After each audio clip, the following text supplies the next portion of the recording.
वबरकातुहू। अऊज़ु बिल्लाहि मिनश शैतानिर रजीम। बिफद्लि बिस्मिल्लाहिर रहमानिर रहीम। अल्हम्दुलिल्लाहि रब्बिल आलमीन।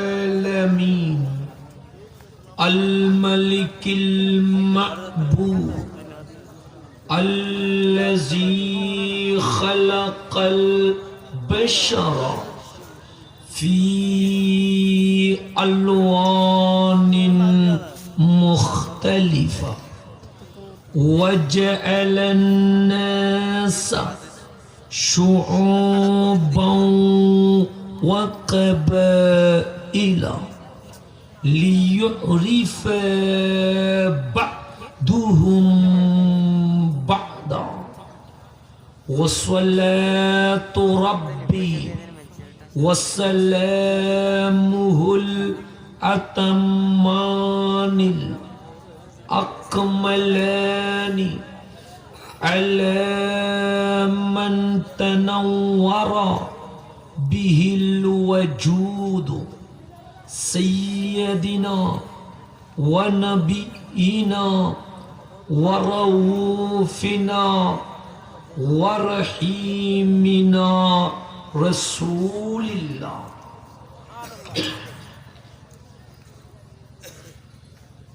अल्लज़ी अर्सलहुल्लाहु लिन्नासि काफ़्फ़तन बशीरन व नज़ीरा व सिराजम मुनीरा व रहमतल लिल आलमीन व उस्वतन लिल खल्क़ि जमीआ व शफ़ीअन लहुम यनफ़उहुम फ़िद दुनिया वल आखिरा व अला आलिहिल अत्हार व अस्हाबिहिल अख़यार व अत्बाइहिल अबरार इला यौमिद्दीन। क़ालल्लाहु तबारक व तआला फ़ी शानि हबीबिही आमिरन व मुख़बिरा। इन्नल्लाहा व मलाइकतहु युसल्लूना अलन नबी या अय्युहल्लज़ीना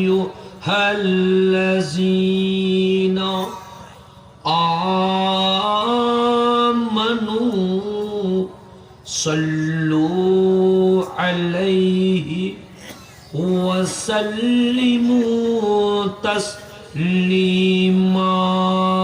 सल्लल्लाहु अलैहि व आलिहि सल्लल्लाहु अलैहि व आलिहि। अल्लाहुम्मा सल्ली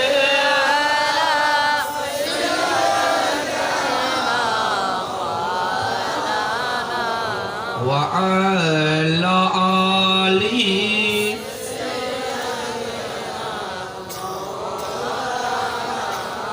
हस्बी रब्बी जल्लल्लाह माफ़ी क़ल्बी नूर मुहम्मद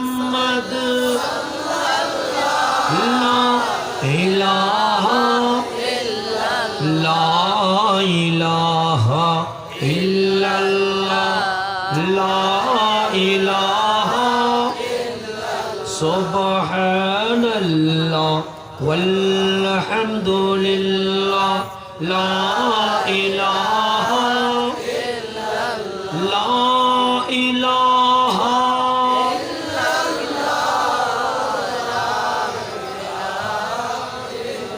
লা ইলাহা ইল্লাল্লাহু মুহাম্মাদুর রাসূলুল্লাহ সাল্লাল্লাহু আলাইহি ওয়া আলিহি ওয়াসাল্লাম قال الله تبارك وتعالى في القرآن الحكيم يوم تبيض وجوه وتسود وجوه إلى آخر الآية صدق الله العظيم وصدق رسوله النبي الحبيب الكريم ونحن على ذلك لمن الشاهدين والشاكرين হাদির পাড়া লজ্জার বর বাড়ি সুন্নি যুব একতা সংঘ গন্ডামারা বাঁশখালী এর ব্যবস্থাপনা 1960 সালে ইংরেজিতে জলশ্বাসে শাহাদাত বরণকারী বিশিষ্ট আলেমে দ্বীন হযরত মাওলানা মুহাম্মদ শাহ সুফি শহীদ আজিজুর রহমান রহমতুল্লাহি আলাই এর তৃতীয়তম ইসালে সওয়াব এবং পবিত্র ঈদে মিলাদুন নবী সাল্লাল্লাহু আলাইহি ওয়াসাল্লাম মাহফিলে মান্যবর উদ্বোধক মাননীয় ইউপি সদস্য জনাব আলহাস মুহাম্মদ নুরুল হাকিম সাহেব সভাপতিত্ব করছেন পীরে তরিকত রাইচরা দরবার শরীফের সাজ্জাদানশীন শাহ সুফি হাফেজ সৈয়দ আহমদ সাহেব দামাত বরকাতুহুমুল আলিয়া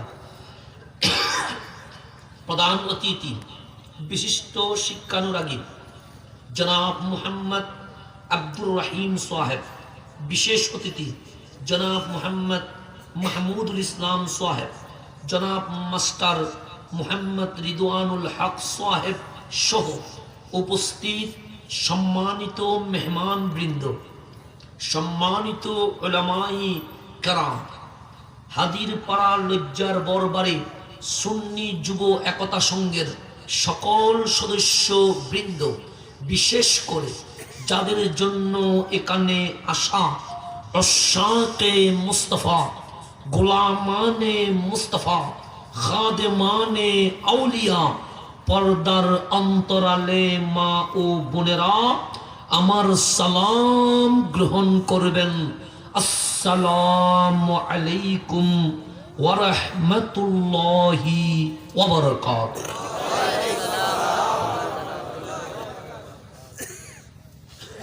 বড় দুঃখ এবং ক্ষমা প্রার্থী এই কারণ যতজন উলামায়ে কেরামের নাম মেহমানদের নাম আছে এগুলো যদি আমি শুধু রিডিং করি আমার আধা ঘন্টার উপরে যাবে। সেই কারণে সমস্ত উলামায়ে কেরামের প্রতি আমার সম্মান শ্রদ্ধা, মেহমানদের প্রতি আন্তরিক মোবারকবাদ, আপনাদের প্রতি আমার ভালোবাসা রইল। সাথে সাথে যত দূর ঢুকতে লাগলাম আমি বলতে লাগলাম কোথায় যাচ্ছি, কারণ রাস্তা মাত্র কাজ শুরু হচ্ছে। এত গ্রামের ভেতরে এসে রাত 11টার পরে এতগুলো মানুষ, সাথে সাথে আজকের দিন গওসুল আজম মাইজভান্ডারীর ওরস মোবারক, সারা বাংলার আশিকের সুররা ওদিকে চলে গেছে, তো এটাও গওসুল আজম মাইজভান্ডারীর ওরস। যারা আমরা যেতে পারি নাই তারা বাঁশখালীর জমিনে শুরু করে দিয়েছে। আল্লাহ তাবারক ওয়া তাআলা এত রাত্রের মধ্যে কনকনে শীতে আপনারা যে বসে আছেন, আমি ধন্যবাদ কিভাবে দিব এটা আমার জানা নাই, তবে এইটুকু বলবো আমার মুহাব্বতে নয়, কোনো ব্যক্তির প্রেমে নয়, কাউকে খুশি করার জন্য নয়, আপনারা বসে আছেন আল্লাহ এবং রাসূলকে রাজি করার জন্য। আমি ধন্যবাদ না দিয়ে আপনাদের জন্য এই দোয়া করি, আল্লাহ এবং তার হাবিব যেন এই বাসকালীর গন্ডা মারার আশেকের রাসূলদেরকে যেন রহমতের চাদর দিয়ে গুছিয়ে নিয়ে নেন। এখন আসলে আমি বড় ভালো লাগছে, এই মুফাসসাল এলাকায়ও সেনানীদের অ্যাক্টিভিটি দেখতে পাচ্ছি, এটাও আমাদের জন্য প্লাস পয়েন্ট। ওনাদের জন্য আমরা দোয়া করি, আল্লাহ যেন মাঠে ময়দানে সুন্নিয়তের খেদমত করার তৌফিক দান করেন। আমি বক্তব্য বেশি দীর্ঘ করব না, কারণ আমি চাই না আপনারা কষ্ট পান। অসংখ্য মুরব্বীরা বসে আছে, বিষয় দিয়েছেন বড় কঠিন, কারণ এগুলো বুঝাতে গেলে আপনাদের মনোযোগ থাকতে হবে। আপনাদের মনোযোগ কি থাকবে? কারণ বিষয় দিয়েছেন এমন যেটা বুঝ দেওয়ার নয়, যেটা বুঝিয়ে দেওয়া। যেমন বিষয় দিলেন আহলে সুন্নাত ওয়াল জামাত, একমাত্র নাজাত প্রাপ্ত দল কোরআন ও সুন্নাহর আলোকে। কোরআন ও আমি এখানে উলামায়ে কেরামের বিষয়বস্তুগুলো দেখলাম। এক সময়ে বাসকালীর এই জমিনে মানুষ যাদের সোর ভালো তারাই আসতো, যারা দলিল ভিত্তিক মাহফিল করত ওরা কিন্তু বাসকালীর জমিনে আসতো না। তা আমিও যখন বাসকালীতে মাহফিল দাওয়াত দিচ্ছে তখন আমি বললাম আমার মাহফিলের সিস্টেম তো দলিল ভিত্তিক, সবার চেয়ে একটু আলাদা, যেখানে সুরও নাই তালও নাই, যেখানে কোনো কিচ্ছা কাহিনী নাই, যেখানে কোনো রোমান্স নাই, যেখানে কোনো হাসির তামাশার প্যাকেজ নাই। আমি দলিল দিয়ে মাহফিল করি, আমার বাসকালীবাসী গ্রহণ করবে কিনা। কিন্তু আলহামদুলিল্লাহ যতগুলো মাহফিল করলাম আমি দেখতে পেলাম যে বাসকালীবাসী বলছে আমরা আগের মতো নাই, আমরা এখন দলিল ভিত্তিক মাহফিল শুরু। প্লাস পয়েন্ট এটা আমাদের জন্য। যদি বাসকালী চেঞ্জ হয়ে যায় তাহলে শহরের কি অবস্থা? তাহলে বুঝতে তো আর দেরি নাই, বন্ডামি আর চলবে না। এখন বাংলাদেশ আলেমদের বাংলাদেশ। আলহামদুলিল্লাহ এই প্লাস পয়েন্ট আমরা খুঁজছিলাম, কিন্তু এক বছরেই আলহামদুলিল্লাহ মাঠ গোছালো হয়ে গেছে, চেঞ্জ এসে গেছে। চট্টগ্রামের বাহিরেও মানুষ এখন অনেক আপডেট হয়েছে, কোরআন সুন্নাহর মাহফিল শুনতে চায়, দলিল শুনতে চায়।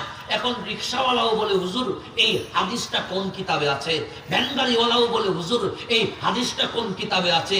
রিকশাওয়ালা যদি হাদিসের বইয়ের নাম জানতে চায়, ভ্যানগাড়িওয়ালাও যদি হাদিসের রেফারেন্স চায়, তাহলে বুঝতে হবে আমার বাঙালি আর নিরক্ষর নাই, আমার বাঙালি আর মূর্খ নাই। এখন বোঝ দিয়ে কেউ আর পালিয়ে যেতে পারবে না, এখন দলিল দিয়ে মাহফিল করতে হবে। এটাও সেনানীদের দায়িত্ব। এখন আসে সামনের দিকে চলে যায়। আমি কোন প্রকার ভূমিকা না বাড়িয়ে, কোন প্রকার অপ্রাসঙ্গিক কথা না বলে ডাইরেক্ট বিষয়তে চলে যায়। সময় কম, কথা বেশি বলবো, যেহেতু অল্প সময়ে বসছেন যখন কিছু জেনে যান, যাতে করে আপনি ওনারা যারা আহলে সুন্নাত ওয়াল জামাত মানে না তাদেরকেও বুঝাইতে পারেন তারা না হক, আমরা সুন্নিরা হক। এখন সে সামনের দিকে চলে যায়, দলিল দিয়ে মাহফিল করব।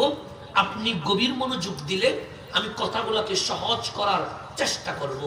বাংলার জমিনে মসজিদ নিয়ে মুসলমানদের ভেতরে কোনো মতবিরোধ নাই, নামাজ নিয়ে কোনোদিন মারামারি বেঁধেছে এরকম কোনো নজির নাই। রমজান মাস আসলো সুন্নিরা কেন রোজা রাখে, আমরা রাখবো না, এরকম কোনোদিন কথা কেউ বলে নাই। হজের মাস আসলো ওনারা গেলেন কেন, আমরা যাব না, এরকম কোনোদিন কথা হয় নাই। আল কোরআন যেটা 30 পারা ওনারা কেন পড়ে, আমরা পড়বো না, এরকম নিয়ে কোনো মারামারি নাই। নামাজ নিয়ে ঝগড়া নাই, টুপি নিয়ে মারামারি নাই, দাড়ি নিয়ে বিরত নাই, জুব্বা নিয়ে হিংসা নাই। নামাজ, রোজা, হজ, যাকাত সবগুলো এক এবং অভিন্ন। আমার বন্ধুরা বলে আল্লাহ যখন এক, কোরআন যখন এক, ইসলাম যখন এক, নাম যখন মুসলমান, আমরা সবাই এক হতে সমস্যা কোথায়? আচ্ছা, অনেকেই বলে থাকেন ইসলাম আমাদের ধর্ম, আল্লাহ আমাদের রব, মুসলমান আমাদের পরিচয়, কোরআন আমাদের সংবিধান। সুতরাং আমরা যখন নামাজ নিয়ে মারামারি নাই, রোজা নিয়ে মারামারি নাই, হজ নিয়ে মারামারি নাই, যাকাত নিয়ে মারামারি নাই, সুন্নি ওয়াহাবির কি দরকার, সুন্নি আবার জামাতের কি দরকার? আমরা যখন দেখতে একরকম, এক হতে তো কোনো সমস্যা নাই। এই প্রস্তাব অনেকেই দেন, দেন কি দেন? দেন। আমরা বিরোধ চাই না, আমরা এক হতে চাই। এটা বড় সুন্দর কথা। আমিও বিরোধ চাই না, আমিও এক হতে চাই। আমিও কি হতে চাই? আমি মারামারি বাজাইতে যাই না, যেখানে আগুন ধরাইয়া দে সেখানে আমি পানি ঢালতে যাই। আমি কি ঢালতে যাই? আমি কোথাও আগুন ধরাইছি বলতে পারবে না, তারা আগুন ধরাইয়া দিয়েছে, আমি পানি মারতে গিয়েছি। এটাই প্রমাণ আছে, কিন্তু আগুন ধরাইছে এরকম কোনো প্রমাণ নাই। এখন সামনের দিকে চলে যায়। আমার কলেজে পড়া বন্ধু, আমার ইউনিভার্সিটিতে পড়া বন্ধুটা আমাকে প্রস্তাব দিল, হুজুর আপনি মাহফিল করেন আহলে সুন্নাত ওয়াল জামাত নিয়ে। আমি তো সুন্নি ওয়াহাবি বুঝি না, আমি সুন্নি জামাত বুঝি না, আমি শিবির জামাত বুঝি না, আমি বুঝি সবাই মুসলমান। কারণ সবাই যাই মসজিদে, সবাই পড়ে কোরআন, সবার ধর্মের নাম ইসলাম, সবার পরিচয়ের নাম মুসলমান। সেই জন্য হুজুর আল্লাহ নিয়ে আপনাদের মধ্যে কোনোদিন ঝগড়া হতে দেখলাম না, নামাজ নিয়ে কোনোদিন মারামারি হতে দেখলাম না, রোজা নিয়ে কোনোদিন বিরোধ হতে দেখলাম না, হজ যাকাত নিয়ে কোনোদিন কথা বলতে দেখলাম না। দেখলাম সব গ্রুপের মধ্যে একই রকম নামাজ, একই রকম রোজা, একই রকম হজ, একই রকম যাকাত। আপনারা 5 ওয়াক্ত, ওনারা কোনোদিন 4 ওয়াক্ত বলে নাই, ওনারাও বলেছেন 5 ওয়াক্ত। আপনারাও বলেছেন 100-তে 2.5 টাকা যাকাত, ওনারা 3 টাকা বলে নাই, ওনারাও বলেছেন 2.5 টাকা। সুতরাং ফরজ ওয়াজিবের মধ্যে কোনো বিরোধ নাই। কিন্তু আমরা গভীর গবেষণা করে দেখলাম, আপনাদের মুখে নবীর শান শোনা যায়, আপনাদের মুখে ইয়া রাসূলুল্লাহর কথা বলা শুনি, আপনাদের মুখে ইয়া নবী সালাম আলাইকা বলতে শুনি, আপনাদের মুখে নবী নূর বলতে শুনি, আপনাদের মুখে নবী হায়াতুন নবী বলতে শুনি, আপনাদের মুখে নবী ইলমে গায়েব জানেন বলে শুনি। আর যেই বন্ধুগুলো আপনাদের মতো করে আমল করে, ওনারা শুধুমাত্র নবীর শানে মাঝে মাঝে বেয়াদবি করে, বলে নবী নিরক্ষর, নবী আলিফ বা জানে না, নবীর মিলাদুন নবী নাই, নবীর মেরাজুন নবী নাই। ওনারা নবীর পক্ষে নয়, ওনারা নবীর বিপক্ষে, আপনারা নবীর পক্ষে। সুতরাং নবী যেহেতু রাসূল, ওনার বিষয়টাকে যদি না দেখে অন্য বিষয়গুলো যদি দেখেন, তাহলে মুসলমান এক হয়ে যায়। কারণ মিলাদুন নবী ফরজ নয়, ওয়াজিব নয়, মেরাজুন নবী ফরজ নয়, ওয়াজিব নয়। কাল কবরে ইয়া রাসূলুল্লাহ বলছেন কিনা জিজ্ঞেস করা হবে না, ইয়া নবী সালাম আলাইকা করেছিলেন কিনা জিজ্ঞেস করা হবে না, নামাজ রোজা হজ যাকাত নিয়ে জিজ্ঞেস করা হবে। যেগুলো নিয়ে জিজ্ঞেস করা হবে, এগুলো যখন ঠিক, আপনারা এক হয়ে যান। এটা বলে কি বলে না? বলে। এখন আমি কি কোনো ব্যক্তির কথায় এক হব, না আল্লাহর কথাই হব? কার কথাই হব? যদি স্কুলে পড়া শিক্ষিত মানুষটা বলে এক হয়ে যান, তার নাম ফতোয়া আমি মানতে পারবো না। কোন ইউনিভার্সিটির টিচার যদি বলেন আপনারা আর কত এরকম করবেন, এক হন, আমরা ওনার কথা শুনতে পারবো না। বাংলার রাষ্ট্রপতি যদি বলেন আর নয় মতানৈক্য, এক হন, আমরা ওনার কথা শুনতে পারবো না। আমার আল্লাহ যেইভাবে এক হতে বলেছে, আমাকে আমার আল্লাহর কথা শুনতে হবে। ঠিক কিনা? এখন আসেন, আমার যেই বন্ধুটা বললেন আমি বিরোধ করছি, যেই বন্ধুটা বললেন আমি গ্রুপিং করছি, যেই বন্ধুটা বললেন আমি মতানৈক্য করছি, যেই বন্ধুটা বলছে আমি মুসলমানদের মধ্যে হিংসা বিদ্বেষ করছি, সেই মুসলমানের প্রতি আমি একটা মেসেজ দিয়ে যাই।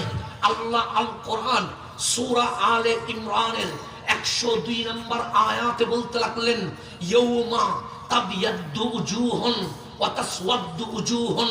এর আয়াতের তাফসীর আমি করব না। এই আয়াতের তাফসীর আমার আব্বা করবে না। এই আয়াতের তাফসীর কোন মুফাসসির করবে না। হযরত ইবনে কাসির রাহিমাহুল্লাহ, যিনি ইবনে তাইমিয়ার ছাত্র, সেই ইবনে কাসির রাহিমাহুল্লাহ তাফসীরুল কুরআনিল আযীমের মধ্যে এই সূরা আলে ইমরানের ইয়াউমা তাবিয়াদ্দু উজুহুন ওয়া তাসওয়াদ্দু উজুহুন, এই আয়াতকে সামনে রেখে ইবনে কাসির রাহিমাহুল্লাহ বলতে লাগলেন, এই আয়াতের তাফসীর কোন মুফাসসিরকে করা লাগবে না, কারণ এই আয়াতের তাফসীর খোদ রাহমাতুল লিল আলামিন করে দিয়েছে। সুবহানাল্লাহ। যেখানে নবী তাফসীর করে সেখানে আমাদের তাফসীর করার কোনো দরকার নাই। আমার নবী যেভাবে তাফসীর করে আমাদেরকে সেইভাবেই মানতে হবে। সেই জন্য ইবনে কাসির রাহিমাহুল্লাহ তাফসীরুল কুরআনিল আযীমের মধ্যে বলছেন, ইয়াউমা তাবিয়াদ্দু উজুহুন ওয়া তাসওয়াদ্দু উজুহুন, এই আয়াতটা হযরতে রাইসুল মুফাসসিরিন হযরতে আব্দুল্লাহ ইবনে আব্বাস রাদিয়াল্লাহু তাআলা আনহুমা, উনি কে? ওনাকে বলা হয় রাইসুল মুফাসসিরিন। আমার নবী এই দুনিয়ায় মুফাসসির দিলেন। আল্লাহুম্মা সাল্লি আলা সাইয়্যিদিনা ওয়া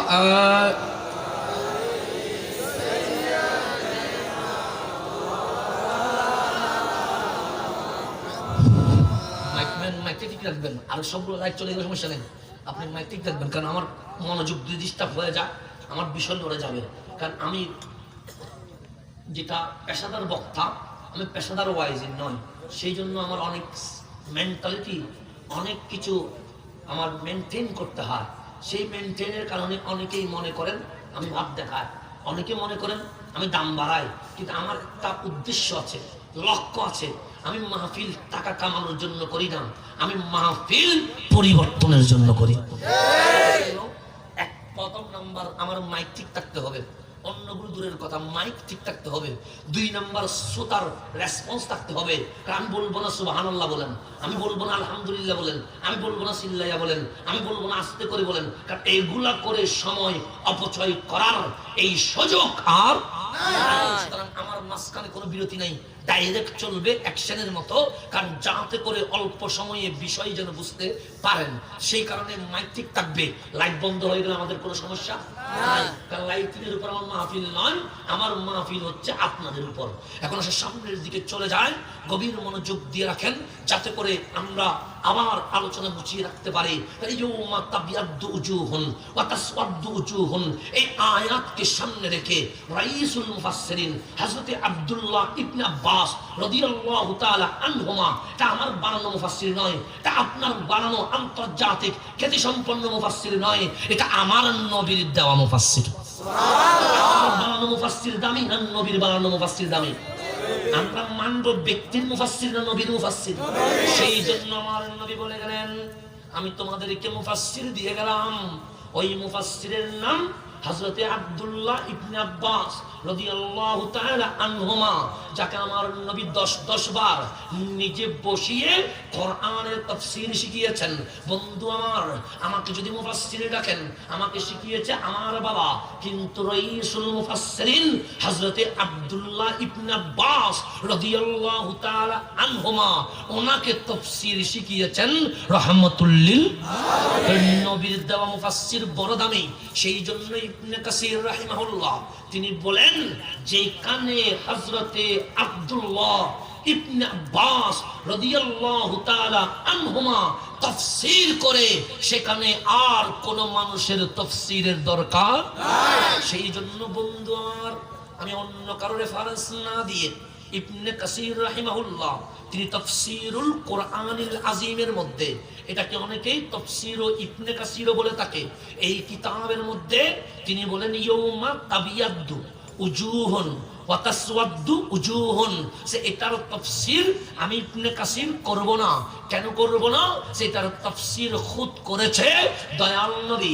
দয়াল নবী থেকে জাতির সামনে জানিয়ে দিয়েছে রাইসুল মুফাসসিরিন হযরতে আব্দুল্লাহ ইবনে আব্বাস রাদিয়াল্লাহু তাআলা আনহুমা। হযরতে ইবনে আব্বাস রাদিয়াল্লাহু তাআলা আনহুমা বলেন, এই আয়াত কোন হিন্দুর জন্য নাজিল হয় নাই, এই আয়াত কোন মুশরিকের জন্য নাজিল হয় নাই, এই আয়াত কোন ইহুদি খ্রিস্টানের জন্য নাজিল হয় নাই, এই আয়াত কোন নাস্তিকের জন্য নাজিল হয় নাই, লিল মুসলিমিন, এই আয়াত কানা মুসলিম জাতির জন্য নাজিল হয়েছে। আয়াত কার জন্য নাজিল হয়েছে? মুসলিমের। এখন আসেন বন্ধু আমার, আপনি বললেন যে মসজিদে যা, ওর নাম মুসলমান। আপনি বললেন যে রোজা রাখে, ওর নাম মুসলমান। আপনি বললেন যে হজ করে, ওর নাম মুসলমান। আপনি বললেন যে যাকাত দেয়, ওর নাম মুসলমান।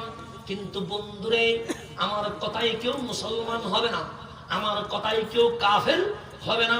কারণ মুসলমান এবং কাফের স্বীকৃতি দিবেন আল্লাহ এবং রসুল। আল্লাহ এবং রসুল যদি বলে মুসলমান, আমরা বলবো মুসলমান। আমার আল্লাহ এবং রসুল যদি বলে কাফের, আমরা বলবো কাফের। কিন্তু আমরা কাউকে কাফের বানানো পারবো না, আমরা কাউকে মুসলমান থেকে বের করতে পারবো না। তা আপনি বললেন মসজিদে গেলে মুসলমান, আপনি বললেন রোজা রাখলে মুসলমান, আপনি বললেন তাফসীরুল কোরআন করলে মুসলমান, আপনি বললেন টুপি দিলে মুসলমান, আপনি বললেন জুব্বা দিলে মুসলমান, আপনি বললেন সুন্দর কোরআন তেলাওয়াত করলে মুসলমান। তা আল্লাহ বলছে ইয়ৌমা, ইয়ৌমা মানে আজকে নয়, ইয়ৌমা মানে আগামী কাল নয়। ইবনে কাসির বলেন হযরতে আব্দুল্লাহ ইবনে আব্বাস রাদিয়াল্লাহু তাআলা আনহুমা ইরশাদ করেন, ইয়ৌমা আই ইয়ৌমাল কিয়ামা, কাল কিয়ামতের দিন হাসরের মাঠে তাবিয়াদ্দু উজুহুন, কারো কারো চেহারা সুন্দর হবে, দবদবে সাদা হবে, দুধের চেয়েও সাদা হবে, এমন নূরানি হবে অন্ধকার হাসর মাঠ ওদের চেহারার নূর দিয়ে আলোকিত হয়ে যাবে। এক ধরনের মানুষ বড় সুন্দর হবে, আল্লাহ বলেন ওয়া তাসওয়াদ্দু উজুহুন। আরেক ধরনের মানুষ বড় কালো হবে, নিগ্র হবে, এমন বিশ্রী হবে আপনি দেখে বুঝে যাবেন তারা জান্নাতি নয়, তারা সবাই জাহান্নামী। তারা সবাই কোথায়? জাহান্নামে। বন্ধু, রব্বুল আলামিন মানব জাতিকে দুই ভাগ করলেন। এক ভাগের চেহারা নূরানি হবে, সুন্দর হবে, দবদবে সাদা হবে। আরেক ধরনের মানুষ নিগ্র হবে, কালো হবে। তো এখন আসেন তাবিয়াদ্দু উজুহুন, যাদের চেহারা দিয়ে নূর বের হবে, যারা সুন্দর হবে, তারা কারা? বলেন রাইসুল মুফাসসিরিন হযরতে আব্দুল্লাহ ইবনে আব্বাস রাদিয়াল্লাহু তাআলা আনহুমা বলে, তাবিয়াদ্দু উজুহুন, যাদের চেহারা সুন্দর হবে, সে উজুহু আহলিস সুন্নতি ওয়াল জামাআহ, যারা দুনিয়ার জমিনে আহলে সুন্নাত ওয়াল জামাতের অনুসারী ছিল, কাল হাসরের ময়দানে ওদের চেহারা নূরানি হয়ে যাবে।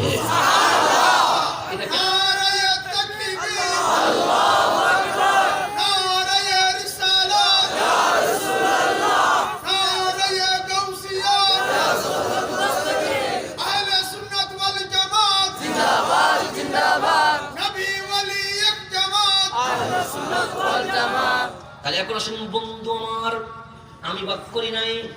আল্লাহ বলছেন মানুষ দুই ভাগ, এক ভাগের চেহারা দিয়ে নূর বের হবে, সুন্দর হবে, নূরানি হবে। তারা কারা? উজুহু আহলিস সুন্নতি ওয়াল জামাত। আপনি আমাকে যেই বিষয় দিলেন আহলে সুন্নাত ওয়াল জামাত, কোরআনে আছে না নাই? নবীর মুখে আছে না নাই? সাহাবীর জবানে আছে না নাই? যারা জমিনের মধ্যে আহলে সুন্নাত ওয়াল জামাতের অনুসারী, তাদের চেহারা দিয়ে নূর বের হবে। আল্লাহ বলেন আরেকটা প্রকার আছে, তাসওয়াদ্দু উজুহুন, তাদের চেহারা মলিন হবে, নিগ্র হবে, আপনি দেখে বুঝবেন তারা জাহান্নামী। যে তারা কারা? ইবনে কাসির রাহিমাহুল্লাহ বলেন, ইবনে আব্বাস রাদিয়াল্লাহু তাআলা আনহুমা বলেন, তাসওয়াদ্দু উজুহুন, যাদের চেহারা কালো হবে, হুমুল হাওয়ারিজ, তারাই হচ্ছে হারজি, তারাই হচ্ছে বেয়াদবের রাসূল। তাহলে মানুষ কয় ভাগ? এক ভাগের চেহারা সুন্দর, আরেক ভাগের চেহারা কালো। তাহলে সুন্দর গুলো জান্নাতি, কালো গুলো, যারা সুন্দর ওদের নাম আহলে সুন্নাত, আর যারা কালো ওদের নাম বাতিল।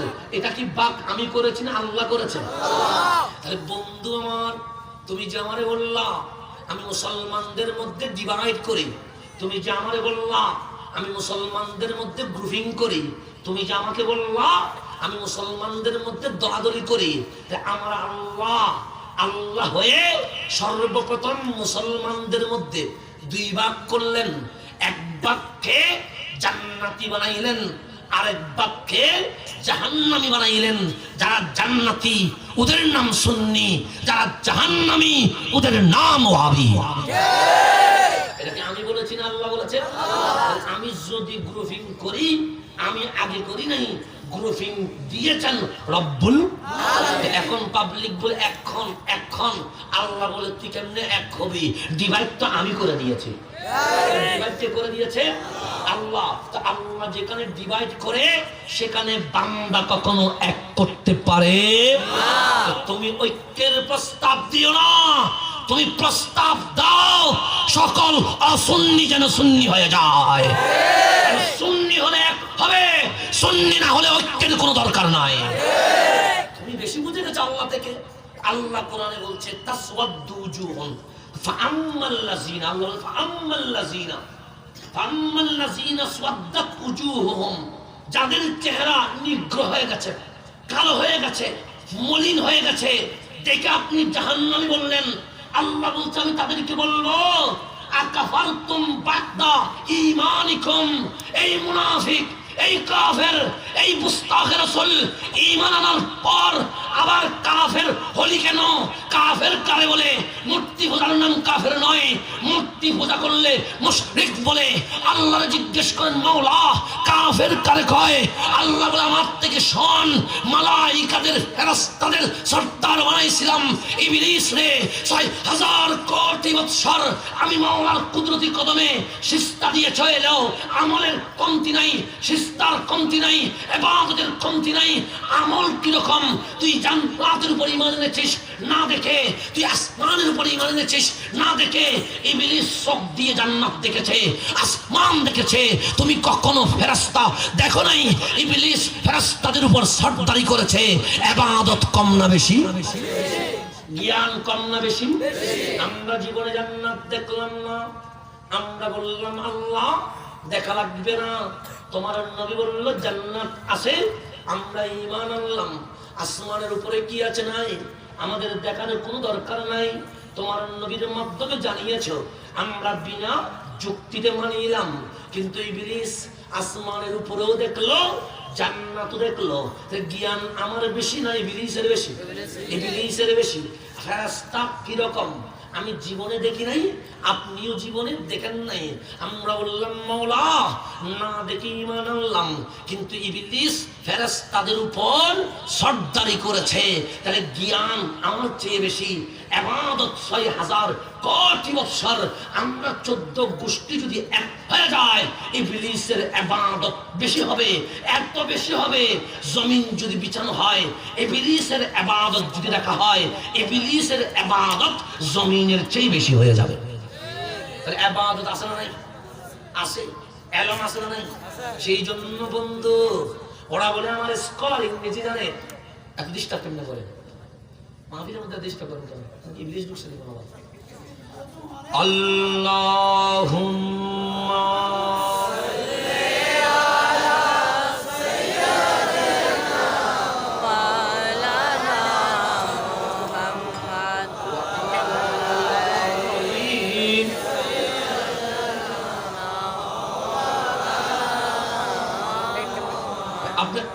বসেন।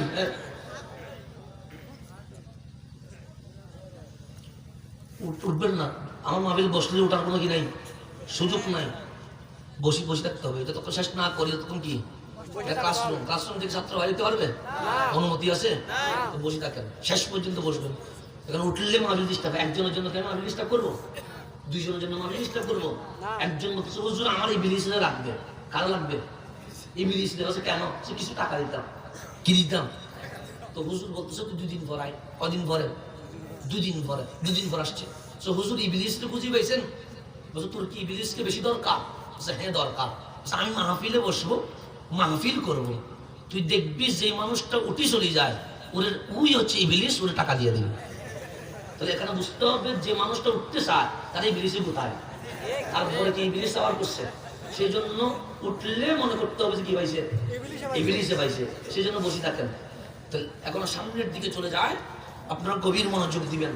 কারণ ইবলিসে যদি ভাই সমস্যা না, মাহফিলে কেমন ইবলিসে পাবে? মাহফিলে ইবলিসে পাওয়ার কথা না। এরপর উঠা বসা, দাঁড়ানো বসানো এরকম করা মানে এগুলো ইবলিসে ডিস্টার্ব করতেছে। একজনের কারণে সবার কি হয় ডিস্টার্ব। আপনার যদি তাকতে ইচ্ছে না করে আগে থেকে থাকবেন না, আগে ডিস্টার্ব করেন। 5 জন থাকুক, আমি 5 জন দিয়ে মাহফিল করবো। কারণ আমার 30,000 মানুষের দরকার নাই, আমার 72 জন হুসাইনির বড় দরকার। এতগুলো মানুষ দিয়ে কি করবো যদি ইসলাম কায়েম না হয়? এতগুলো মানুষ দিয়ে আমরা দিয়ে কি করবো যদি সুন্নিয়ত কায়েম না হয়? এত 30,000 এজিদির দরকার নাই, 72 জন হুসাইনির বড় দরকার। সেই জন্য আমার প্যান্ডেল হইতে হয় না, আমার জন্য 100 ক্যামেরা আনতে হয় না, আমার জন্য 2টা আশিকের রাসূলের বড় দরকার। এখন সামনের দিকে চলে যায়। সেই জন্য যে যেভাবে বসছেন সেভাবে বসে থাকেন। কারণ যখন বসে গেছেন তখন সিবা কলে বাজি গেছেন, ওঠার কোনো সুযোগ নাই।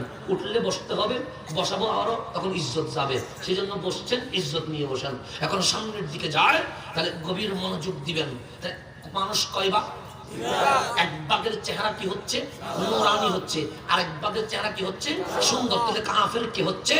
আল্লাহ বলে ইবলিসের ইবাদত কোন দিকে কমতি নাই, আমার পেপারে তাজিমে কোন দিক থেকে কমতি নাই, এলমে কোন দিক থেকে কমতি নাই। আমার বন্ধু যারা রাসূলের শানে বিয়াদবি করে তাদের একটা যুক্তি আছে। আমাদের স্কলার ইংরেজি বলে, আমাদের স্কলার সুন্দর বাংলা বলে, আমাদের স্কলারের অনার্স আছে, আমাদের স্কলারের মাস্টার্স আছে, আমাদের স্কলারের এমপি আছে, আমাদের স্কলারের পিএইচডি আছে, আমাদের স্কলারের ডক্টরেট আছে। তার স্কলারের যেরকম সার্টিফিকেট আছে ঠিক একইভাবে ইবলিসেরও আছে। এখন যদি বলে আমাদের আমল বেশি, কোরআন তেলাওয়াত সুন্দর, নামাজ বেশি, রোজা বেশি, হজ বেশি, যাকাত বেশি, তাদের কাছে যেরকম আমল আছে ইবলিসেরও সেরকম আছে। কথা কি ঠিক? সামনের দিকে চলে যায়। বন্ধু আমার ডিগ্রি ইবলিসেরও আছে, ডিগ্রি ওনার স্কলারেরও আছে, ইবাদত ইবলিসেরও আছে। ইবলিসের ইবাদত যেরকম ওনাদের স্কলারেরও ইবাদত আছে। ইবলিস কি মুসলমান না কাফের? আমি বলি নাই, আল্লাহ বলেন ফাসাজাদু ইল্লা ইবলিসা। আমি যখন আমার বাবা, আমাদের বাবা, আপনাদের বাবা, মানব জাতির বাবা হযরতে আদম আলাইহিস সালাম, আল্লাহ যখন হযরতে আদম আলাইহিস সালামকে বানালেন, রেডি করলেন, আল্লাহ ডাক দিয়ে বললেন ও আমার ফেরেশতা, এতদিন তোমরা ডাইরেক্ট ইবাদত করেছো, কিন্তু আমার আদম, আমার খলিফা, আজকে থেকে ডাইরেক্ট নয়, ওয়াবতাগু ইলাইহিল ওয়াসিলা, আজকে থেকে ওয়াসিলা লাগবে। সুতরাং মাওলাকে যদি রাজি করতে চাও আদমের তাজিমের মাধ্যমে আমাকে রাজি করতে হবে। তাহলে কার তাজিম? আদম। হযরতে আদম উনিকে আল্লাহর খলিফা, উনিকে আল্লাহর নবী। তাই আদমের নবীর মাধ্যমে মাওলাকে পাওয়া যায়। আল্লাহ বলেন অর্ডার করতে দেরি, ফাসাজাদু, সমস্ত ফেরেশতা যুক্তি দেয় নাই, আবেগ দেখাই নাই, কোন শব্দ করে নাই, সাউন্ড করে নাই, মাথা ঝুঁকায়া আমার আদমকে তাজিম করলো। একজন বেয়াদবি করলো, তার নাম ইবলিস। তার নাম কি? আমি আল্লাহ জিজ্ঞেস করলাম ইবলিস, আমি যখন বললাম আমার আজরাইল যুক্তি খুঁজে নাই, আমার মিকাইল দলিল খুঁজে নাই, আমার জিবরিল কোনো কিছু জিজ্ঞেস করে নাই, হাজারো কোটি অগণিত ফেরেশতা বাবা আদমকে তাজিম করলো, তুমি ইবলিস করলা না কেন? ইবলিস বলে যুক্তি আমাকে করতে দেয় নাই। আল্লাহ বলে যুক্তিটা বলো, সাহানা খায়রুম মিনহু, আল্লাহ আমার ইবাদত বেশি, আমার জ্ঞান বেশি, আমার নলেজ বেশি। তা এখন ইবলিস বলে আমরা বাংলা জানি, আমরা ইংরেজি জানি, আমাদের অনার্স, আমাদের মাস্টার্স, আমরা আজহারে পড়েছি, আমরা মালয়েশিয়ায় পড়েছি, আমরা আমেরিকায় পড়েছি, নবীরটা এত কোনো ডিগ্রি নাই, সুতরাং নবীর চেয়ে আমরা শিক্ষিত। মুসলমান আছে না নাই? আছে। দেখবেন তারা বলে নবীর চেয়ে আমরা শিক্ষিত। কেন? নবী আলিফ বা জানে না, আর তারা ইংরেজিও জানে, বাংলাও জানে, আরবিও জানে। তো ইবলিস যেভাবে বলেছিল, বর্তমান মানব সুরত ইবলিস সেইভাবেই বলছে। তো এইরকম বলার কারণে আল্লাহ বলে যুক্তি যখন দেখাইছস, মাথা যখন নত করস নাই, আদবের নাম ইসলাম, বেআদবের নাম ইসলাম নয়। আমি আল্লাহ ডিক্লার করলাম, আবা ওয়াস্তাকবারা ওয়া কানা মিনাল কাফিরিন। ৬০০০ কোটি বৎসরের ইবাদত ওয়ালা, জ্ঞান ওয়ালা, নলেজ ওয়ালা, বিজ্ঞান ওয়ালা বেআদবের রাসূলকে আমি আল্লাহ কাফের ঘোষণা করে দিলাম। তো কাহিনী কেন বলে? মাফি করতে দিবে না, করতে দিবে না। এর কি কোন টাকা বলছে? সাউন্ড একটা বানতেছে, একবার দিচ্ছে, এরকম করলে তাহলে মাফি করতে পারবে না।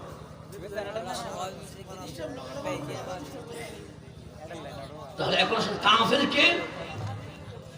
কাফেরকে যিনি আল্লাহর ইবাদত করেছেন, যার কাছে জ্ঞান আছে, যার কাছে নলেজ আছে, সমস্ত কিছু জানার পরেও যুক্তিকে প্রাধান্য দিয়ে নবীর আদবের ব্যাপারে সে অমনোযোগী ছিল। তো যার কাছে নবীর আদব নাই তাকে বলা হয় কাফের। নামাজ আছে, রোজা আছে, হজ আছে, যাকাত আছে, ইবাদত আছে, আদবের রাসূল নাই, আল্লাহ বলে তারে কাফের বলে। আর যে পূজা করে তারে মুশরিক বলে। আল্লাহ বলতেছেন, যাদের চেহারা কালো হয়ে গেল, আমি বলবো আকাফারতুম বাদা ঈমানিকুম, তোমরা ঈমান আনার পরে কাফের হলা কেন, বেয়াদব রাসূল হলা কেন, দুস্তাখ রাসূল হলা কেন? ফাযুকুল আযাবা বিমা কুনতুম তাকফুরুন, বেয়াদবি করার কারণে এখন জাহান্নামের আযাব উপভোগ কর। জাহান্নামের আযাব কি কর? উপভোগ কর। তাই এখন বন্ধু আমার সামনের দিকে চলে যায়। তাই আল্লাহ আমাদেরকে কোরআনের মধ্যে একটা মেসেজ দিতে রাখলেন, ওরে মুসলমান শোনো শোনো, দাড়ি রাখার নাম মুসলমান নয়, টুপি থাকার নাম মুসলমান নয়, জুব্বা রাখার নাম মুসলমান নয়, নামাজ পড়ার নাম মুসলমান নয়, রোজা রাখার নাম মুসলমান নয়, হজ করার নাম মুসলমান নয়, যাকাত দেওয়ার নাম মুসলমান নয়। আমার নবী মসজিদে নববীতে নামাজ পড়াইতে লাগলেন, পিছনে সিদ্দিক আকবর আছে, পিছনে ফারুক আজম আছে, পিছনে আব্দুল্লাহ ইবনে উবাই আছে, পিছনে ওসমান জিন নুরাইন আছে, পিছনে আব্দুল্লাহ ইবনে জিল খায়সারাও আছে। সবাই গভীর মনোযোগ দিয়ে নামাজ পড়ছে। আল্লাহ ডাক দিলেন, নবী গো, আপনি যে নামাজ পড়াইতে লাগলেন, পিছনে যারা মুসল্লি আছে সবাই কিন্তু মুসলমান নয়। কারো কারো নাম সাহাবী, আবার কারো কারো নাম জাহান্নামী। কারো নাম কি? জাহান্নামী। আমি বলেছি না আল্লাহ বলেছে? তুমি বন্দিশ করে পড়ে আমাদের দিকে আঙ্গুল দিয়ে বলো গ্রুপিং করো কেন? মসজিদে নববীর মুসলমানদের মধ্যে দুই ভাগ এটা করে দিচ্ছেন কে?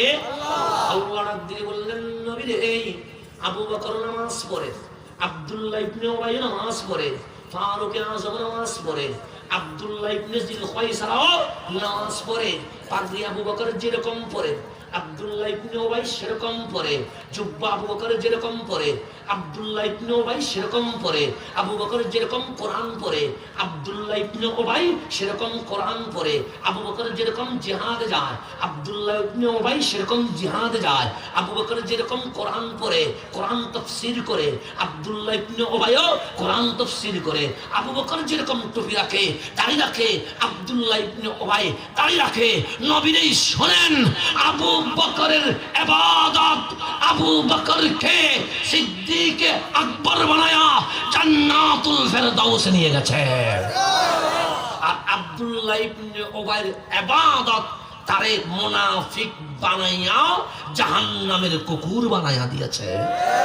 বন্ধু তুমি বলো ইসলাম ধর্ম এক, আল কোরআন এক, নবী এক, আল্লাহ এক, সুতরাং এক হয়ে যাও, এক হয়ে যাও। তোমার কথা যদি ঠিক থাকতো আল্লাহ সিদ্দিকে আকবরকেও জান্নাতে পাঠাইতেন, আব্দুল্লাহ ইবনে উবাইকেও জান্নাতে পাঠাইতেন, কারণ সব বাহিরে দেখতে এক, কিন্তু সিদ্দিকের ভেতরের নবী প্রেম, আব্দুল্লাহ ইবনে উবাইর ভেতরের নবী বিদ্বেষ। আল্লাহ বলেন নবীর প্রেম জান্নাতে নিয়ে যায়, এটার নাম আহলে সুন্নাত ওয়াল জামাত। নবী বিদ্বেষ জাহান্নামে নিয়ে যায়, এটার নাম বাতিল। এটার নাম কি? বাতিল। এখন আমার নবীকে আল্লাহ ওহী পাঠাইলেন, নবী গো মসজিদে নববীতে সবাই কিন্তু মুসলমান নয়, কারো নাম সাহাবী, কারো নাম জাহান্নামী, কারো নাম মুমিন, কারো নাম মুনাফিক। আল্লাহর নবী ডাক দিলেন মাওলা মুসলমানদের ভেতরে যেগুলো মুনাফিক আছে আমি নবী ওদেরকে চিনি। সেই জন্য আমার নবী হযরতে আবু হুরায়রা রাদিয়াল্লাহু তাআলা আনহুকে দুটো নলেজ দিলেন, একটা নলেজ গোপন, আরেকটা নলেজ ওপেন। যেটা ওপেন সেটা বুখারীতে পাওয়া যায়, যেটা প্রকাশ্য সেটা মুসলিমে পাওয়া যায়, যেটা প্রকাশ্য সেটা তিরমিজিতে পাওয়া যায়, কিন্তু গোপন এলম হযরতে আবু হুরায়রা কাউকে বলে যায় নাই। ডাক দিয়ে বলেছে তোমাদেরকে যদি বলে যায় আমার গর্দান দুভাগ করে ফেলবে। আবু হুরায়রা ডাক দিয়ে বলে কে কে মুনাফিক? আমার নবী আমাকে বলে দিয়েছে, আমার নবী আমাকে বলে দিয়েছে কে কে মুনাফিক। আমি আবু হুরায়রা জানি, কিন্তু প্রকাশ করব না। কেন? কারণ তাদের নামাজ বেশি, তাদের দাড়ি বড়, তাদের জুব্বা বেশি, তাদের কথা সুন্দর। অনেকেই বললে আবু হুরায়রা গ্রুপিং করতেছে, বলবে কি বলবে না? এখন এরকম আছে না, অনেকে আমাদেরকে বলে গ্রুপিং করে, গ্রুপিং করে, তো এগুলোও বলবে। তো আল্লাহর নবী তো জানেন, আল্লাহ ডাক দিয়ে বলেন নবী গো আপনি যখন বলবেন আবু বকর মুমিন, আব্দুল্লাহ ইবনে উবাই মুনাফিক, আপনি যখন বলবেন ওমর মুমিন, আব্দুল্লাহ ইবনে জিল খায়সারা মুনাফিক, কারণ আব্দুল্লাহ ইবনে উবাইর নামাজ অনেক বেশি, আব্দুল্লাহ ইবনে জিল খায়সারার নামাজ অনেক বেশি।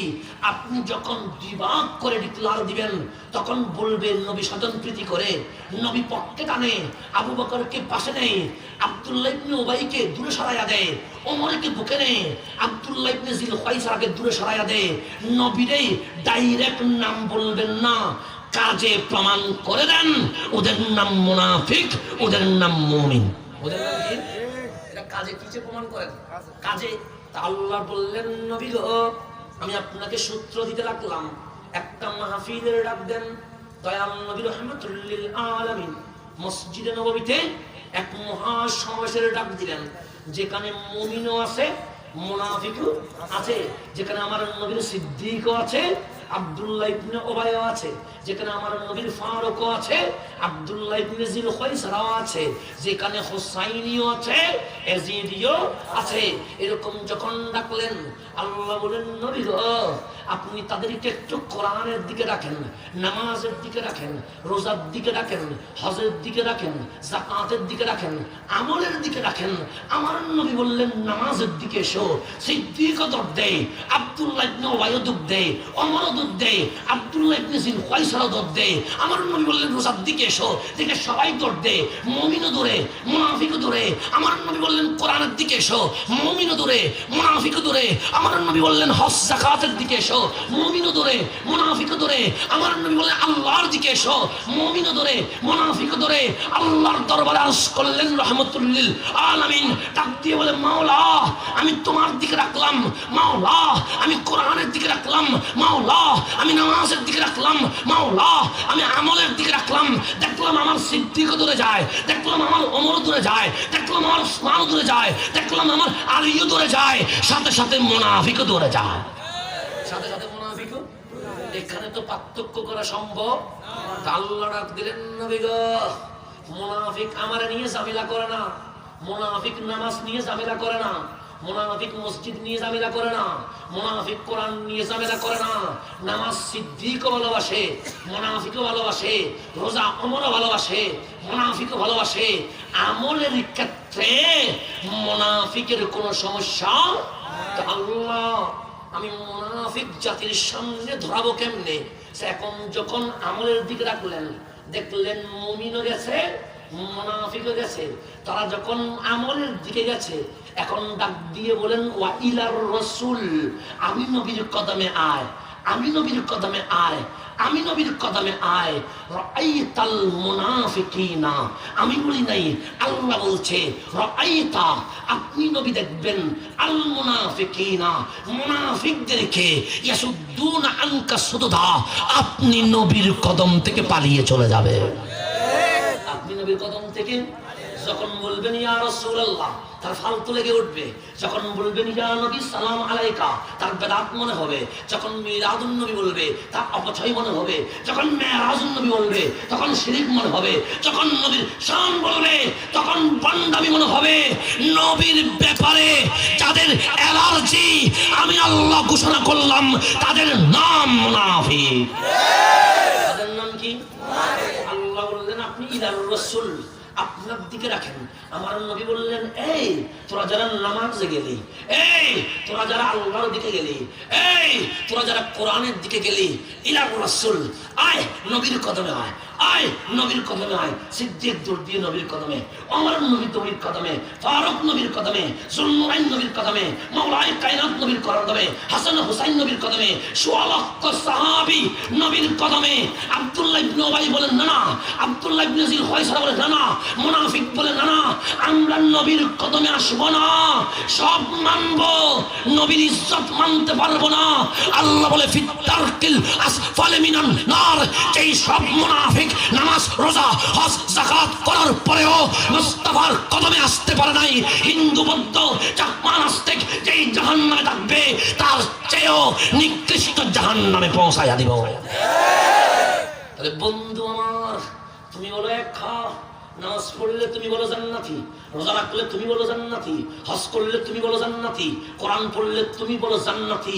আল্লাহ বলেন নবীর তাজিম না থাকলে ওই আমল তোমাকে জাহান্নামে নিয়ে যাবে। এই আমল তোমাকে কোথায় নিয়ে যাবে? সেই জন্য সুন্নিরা আগে আকীদা বলে, পরে আমল বলে। কারণ আগে আমল নয়, আগে আকীদা। আকীদা এবং আমল দুইটা যার কাছে থাকবে, এটার নাম আহলে সুন্নাত ওয়াল জামাত। এটার নাম আহলে সুন্নাত ওয়াল জামাত। এখন সামনের দিকে চলে যায় বন্ধু আমার, গভীর মনোযোগ। তো তুমি মসজিদ থেকে এক হয়ো না, তুমি নামাজ দেখে এক হয়ো না, তুমি রোজা দেখে এক হয়ো না, তুমি হজ দেখে এক হয়ো না। আল্লাহরে জিজ্ঞেস করো, আল্লাহ কাদের সাথে এক হব, ঐক্য কার সাথে করব? আল্লাহ বলে আন-নবিয়্যু আউলা বিল মুমিনিনা বিল মুমিনিনা বিল মুমিনিনা মিন আনফুসিহিম। মুমিন তারে কয় যে কলবে নিজের জানের আগে নবীকে নিয়ে এসেছে। নবী তাকার নাম মুমিন, নবী মাইনাস হওয়ার নাম মুনাফিক। নবী মাইনাস হওয়ার নাম কি? তাদের তাফসীরের কোরআন মাহফিলে বলে নবীরে মাইনাস করো, নবীরে মাইনাস করো যদি আল্লাহরে পাইতে চাও। আল্লাহ বলে যারা নবী মাইনাস করে আল্লাহ পেতে চায় ওদের নাম মুনাফিক। আর যারা নবীকে নিয়ে আল্লাহ পাইতে চায় ওদের নাম মুমিন। ওদের নাম কি? বিশ্বের মুসলমান ঐক্য হওয়ার পিছনে এক নম্বরে দেখতে হবে নবী আছে কিনা। কি আছে কিনা? নবী থাকলে এক হতে পারবো, নবী না থাকলে এক হওয়ার কোনো দরকার নাই। মুনাফিকের সাথে এক হতে পারবেন? সেই জন্য আমরা বলি নামাজ পড়তে হবে। ওই নামাজ পড়িও যেই নামাজ আবু বকরকে সিদ্দিক আকবর বানায়া দিয়েছে। ওই কোরআন তেলাওয়াত করিও যে কোরআন তেলাওয়াত ওমরকে ফারুকে আজম বানায়া দিয়েছে। ওই আজান দিও যে আজান ওসমানকে যুন্নুরাইন বানায়া দিয়েছে। ওই জিহাদের কথা বলিও যে জিহাদ আলীকে মাওলায়ে কায়নাত বানায়া দিয়েছে। ওই নামাজের চর্চা করিও যেই নামাজ হুসাইনকে জান্নাতের প্রেসিডেন্ট বানায়া দিয়েছে। ওই নামাজের কোনো দরকার নাই যেই নামাজ আব্দুল্লাহ ইবনে উবাইকে জাহান্নামে পাঠায়া দিয়েছে। ওই ইবাদতের কোনো দরকার নাই যেই ইবাদত আব্দুল্লাহ ইবনে জিল খুয়াইসারাকে জাহান্নামের কুকুর বানায়া দিয়েছে। ওই আযানের কোনো দরকার নাই যে আযান ইয়াজিদকে জাহান্নামে পৌঁছায়া দিয়েছে। ঐক্য হবে কাদের সাথে? হুসাইনদের সাথে। কাদের সাথে?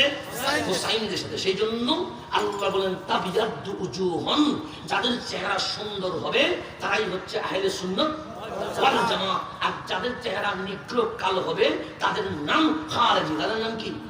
এই খারেজি চিনবেন কেমনে? দরকার আছে না? শুনবেন না রাখি দিব? আরো শুনবে? কেউ তো উঠতে চাও না? আচ্ছা, তাহলে মানুষ ক্লাস হচ্ছে আলহামদুলিল্লাহ, তো অসুবিধা নেই। এদিকে আসেন, সামনের দিকে যান, কারণ আস্তে আস্তে চেঞ্জ করতে হবে। আপনাকে রাগ করতেছেন? যারা বসাই দিলেন ওকে রাগ করছে?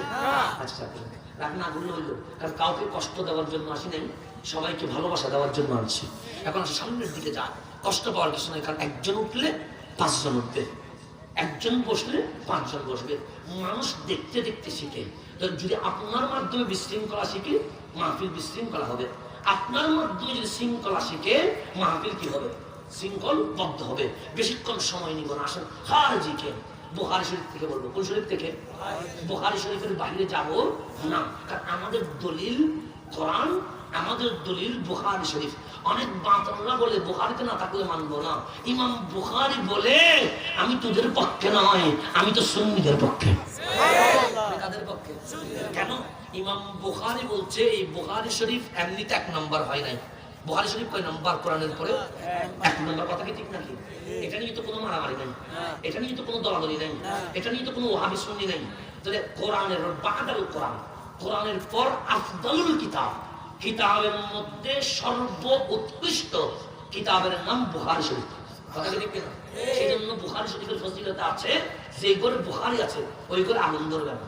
যেই জাহাজে বুখারী আছে ওই জাহাজ কখনো ডুববে না, এটা বুখারী শরীফের ফজিলত। সেরকম যত বিপদ আপদ থেকে মুক্ত হওয়ার জন্য আদিকাল থেকে পর্যন্ত মানুষ গড়ে বুখারী শরীফ লিখেছে। কেন? যে বুখারী শরীফ লেখা হয়েছে নবীর প্রেমে। কিসের প্রেমে? ইমাম বুখারী পুরা জিন্দেগি নবীর হাদিসের মধ্যে দিয়ে দিলেন। পুরা জিন্দেগি কোথায়? তো নবীর হাদিসে দিয়ে 6 লক্ষ হাদিস। কয় লক্ষ? 6 লক্ষ হাদিস সংগ্রহ করে আপন করে সে যাচাই বাছাই করে দেখলেন 3 লক্ষ হাদিস যেগুলো সহিহ, এই ব্যাপারে কোনো সন্দেহ নাই। আবার 3 লক্ষের মধ্যে গবেষণা করলেন, দেখলেন 1 লক্ষ হাদিসকে কোনোভাবেই অস্বীকার করা যাবে, সবটাই নবীর হাদিস, 1 বিন্দু কি নাই সন্দেহ। কিন্তু 1 লক্ষ হাদিস যদি বই লিখে, এই বই মানুষ পড়বে, কারণ বলি হয়ে যাবে। মানুষ ভালো করে 5 পৃষ্ঠার বই পড়তে চায় না, 1 লক্ষ হাদিসের বই পড়বে কেমনে? ইমাম বুখারী মনে মনে ভাবতেছেন, আল্লাহ তোমার হাবিবকে দিলাম নিয়ামত হিসেবে, তোমার হাবিবের কালামগুলো আমাদের জন্য নিয়ামত, কিন্তু আমি ইমাম বুখারী আবু আব্দুল্লাহ মুহাম্মদ ইবনে ইসমাইল বুখারী পুরা জিন্দেগি কাটাইয়া দিলাম নবীর হাদিস সংগ্রহে। আমি পরিশেষে গবেষণা করে 1 লক্ষ হাদিস আসা, এতে কোনো সন্দেহ। কিন্তু এতগুলো হাদিস যদি একসাথে করে দেই, তোমার নবীর উম্মত তো অলস তেমন পড়বে না। ইমাম বুখারী বলেন, আমি গবেষণা করতে লাগলাম কি করা যায়। আমার মাথায় আসলো এই 1 লক্ষ হাদিস থেকে প্রয়োজনীয় কিছু হাদিস এক করে দিয়ে নবীর উম্মতের জন্য যদি উপহার দেই, এটা আমি বুখারীর জন্য নাজাতের ওসিলা হয়ে যাবে। কি হয়ে যাবে? সর্বপ্রথম আমি আমার ঘরে বসে বুখারী শরীফ সংস্করণ করলাম, এটা আনবো, ঠিক করলাম। ঠিক করে আর ঘরে বসে থাকি নাই, ডাইরেক্ট চলে গেলাম মক্কাতুল মুকাররমায়, খানায়ে কাবা তাওয়াফ করে মাকাম ইব্রাহিমের পাশে বসে আমি কাবা দেখে দেখে আমার এই হাদিসের গ্রন্থ সহিহ বুখারীকে দ্বিতীয়বার সংস্করণ করলাম। যখন দ্বিতীয়বার ফাইনাল করে ফেললাম যে বাপ পরিচ্ছেদ এরকম হবে, ফসল অধ্যায় এরকম হবে, হাদিস এরকম আনবো, যখন সব কিছু রেডি করলাম, আমি মক্কার জমিন থেকে চলে গেলাম সোনার মদিনায়। বুখারীতে আছে। কোথায় আছে? আমি বলি না, ইমাম বুখারী বলছে। আমি কোথায় চলে গেলাম? সোনার মদিনায়। সে বলতেছে তুমি হজে গেলে মদিনায় যাইও না। আর বুখারী বলে কাবার কাজ শেষ হলে কাবা মুস্তাফার কদমে চলে যাও। বুখারী বলতেছে আমি চলে গেলাম কোথায়?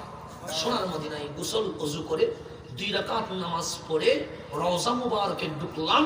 আমার দয়াল নবীকে বলতে লাগলাম আসসালাতু ওয়াসসালামু আলাইকা ইয়া রাসূলুল্লাহ। আমি আবু আব্দুল্লাহ মুহাম্মদ ইবনে ইসমাইল বুখারী নবীর আপনার কদমে চলে আসছি। আপনার কদমে। তো আমি বসলাম বড় আদবের সাথে আমার নবীর কদমের পাশে বসে আমি কিতাবুল ওয়াহী দিয়ে শুরু করলাম। বললাম নবী গো, সর্বপ্রথম হাদিস ওমর ইবনে খাত্তাব রাদিয়াল্লাহু তাআলা থেকে ইন্নামাল আমালু বিন্নিয়াত এখান থেকে শুরু করে শেষ হাদিস কালিমাতানে খফিফাতানে আলাল লিসান সাকিলাতানে আলাল মিজান পর্যন্ত একটা হাদিস বাই অধ্যায় সহ নবীকে শোনায়া দিলাম। আমার নবী যেটা যেটা বলেছেন আমি বুখারী সেটা লিখে দিয়েছি। সুবহানাল্লাহ। ইমাম বুখারীর 1 নম্বর আকীদা নবী জিন্দা। নবী কি? 2 নম্বর আকীদা নবী শুনতে পায়। যদি শুনতে না পাই তো বলতেন না। 3 নম্বর আকীদা নবী ঘুমায়া নাই, যখন আশিক ডাক দেয় নবী উত্তর দিয়ে দেয়। সুবহানাল্লাহ। এটা কাদের আকীদা? সুন্নিদের আকীদা। এটা কাদের আকীদা? সুন্নিদের আকীদা কার কাছে পাওয়া যায়? আর যেগুলো বাংলা বুখারী পড়ে এগুলো নবী মরে গেছে, নবী ফসি গেছে, মিজানের পাল্লায় ফেল করবে। তো তোদের সাথে তো ইমাম বুখারীর আকীদার কোনো মিল নাই।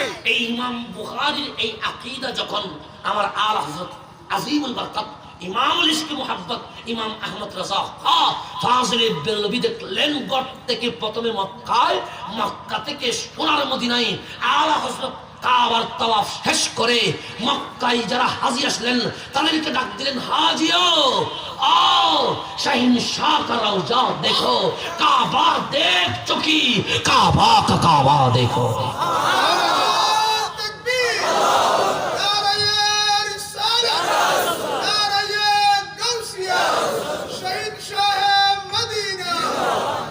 সেই ইমাম বুখারী শরীফের মধ্যে একটা পরিচ্ছেদ বাপ আনলেন, অধ্যায় আনলেন, হুব্বুর রাসূলি সাল্লাল্লাহু আলাইহি ওয়াসাল্লাম মিনাল ঈমান। নবীর ভালোবাসার নাম ঈমান। সুবহানাল্লাহ। ভালোবাসার নাম কি? ঈমান। আমি বলেছি ইমাম বুখারী বলেছে।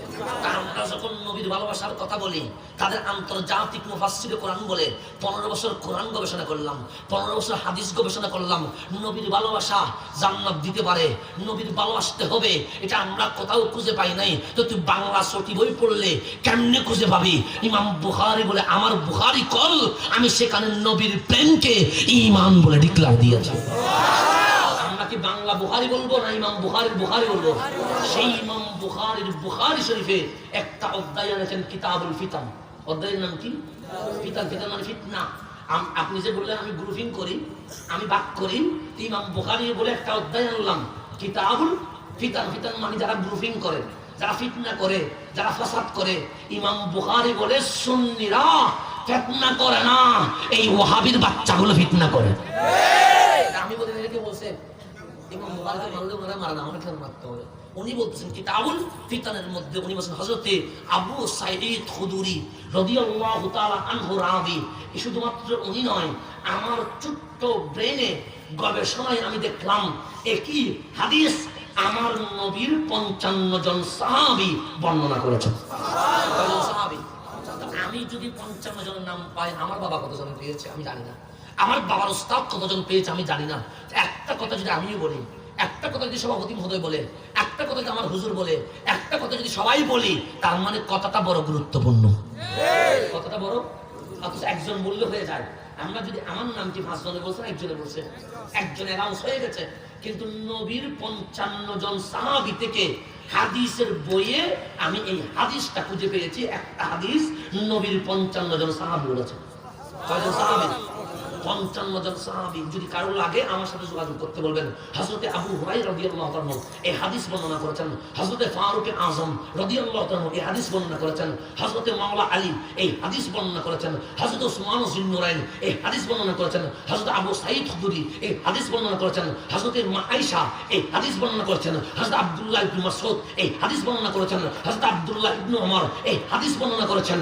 এই রকম করে 55 জন সাহাবী রাদিয়াল্লাহু তাআলা আনহুম একই হাদিস বারবার বর্ণনা করেছেন। হাদিসটা কি? আমরা যুদ্ধে গেলাম, যুদ্ধে মুশরিকের বিরুদ্ধে বিজয় গ্রহণ করলাম, এমন বিজয় পেলাম আমাদের বল দেখে, শক্তি দেখে, মাওলার রহমতের চাদরে যখন আবৃত হয়ে আমরা যুদ্ধের মাঠে নেমে গেলাম, মুশরিকরা ভয়ে থরথর করে কেঁপে যা ছিল তা রেখে দিয়ে পালিয়ে চলে গেছে। টাকা পয়সা অর্থ সম্পদ যা ছিল সব কোথায়? যুদ্ধের ময়দানে রেখে জান নিয়ে কি হয়ে গেছে? যখন যুদ্ধের ময়দানে সম্পদ রেখে দেয়, এটা যারা পাবে ওদের হক হয়ে যায়, এটাকে বলা হয় গনিমতের মাল। এটা কি বলে? গনিমতের মাল। তো যে যা পেল সে সব নিয়ে নবীর কদমে এসে বললেন, নবী গো, আমাদের টাকা পয়সা সম্পদ লাগবে না, আমরা এই সম্পদগুলো যুদ্ধের মাঠে পেলাম, আমরা মুনিব রাহমাতুল লিল আলামিনের কদমে ওয়াকফ করে দিলাম। নবীর কদমে কি করে দিলাম? দিয়ে দিলাম আমাদের সম্পদ। তো কি দরকার? নবীকে বড় দরকার, আমাদের নবীকে বড় দরকার। আমার নবী বললেন, ও আমার সাহাবী, আমি টাকা দিয়ে কি করব? আমি পয়সা দিয়ে কি করব? মুস্তাফার টাকা পয়সার দরকার নাই, আমি নবীর বড় দরকার আমার উম্মতকে জান্নাতে নিয়ে যাওয়া। উম্মতকে কোথায় নিয়ে যাওয়া? আমি তো উম্মতকে সিংহাসন মনে রাখতে পারতাম, আমার সম্পদের দরকার। তবে একটা কাজ করি, যেহেতু সম্পদ জমা হয়ে গেছে, এখানে অনেকের অবদান বেশি, অনেকের অবদান মাঝারি, অনেকের অবদান নিম্নমানের। যার অবদান বেশি তাকে গনিমতের মাল একটু বেশি, যার অবদান মধ্যম তাকে গনিমতের মাল মধ্যম, যার অবদান নিম্ন তাকে অল্প। এরকম করে যার হক যেরকম, আমি নবী ইনসাফ করে গনিমতের মাল তোমাদের মাঝে বন্টন করে দিব। নবী 1 টাকাও রাখবে, সবাইকে কি করে দিবে? কেউ নবীকে বেশি সময় দিয়েছে, কেউ দূরের কারণ নবীকে সময় দিতে পারে নাই, তো কারো অবদান বেশি, কারো অবদান কম। আমার নবী বললেন, যার অবদান বেশি তাকে বেশি দিতে হবে। যেমন একটা মাহফিল করতে গেলে এখানে অনেক সদস্য থাকে, 40 জন, কিন্তু 40-50 জন একসাথে একই শ্রম দেয় না, মাহফিল বাস্তবায়ন করে 3-4 জন। আর সবাই এমনি থাকে, জানা সাপোর্ট দিয়ে ঠিক কাজ করে কয়জনের? 3-4 জনের। সেই জন্য বেশি মানুষের দরকার নাই, একজন হোসাইনের বড় দরকার।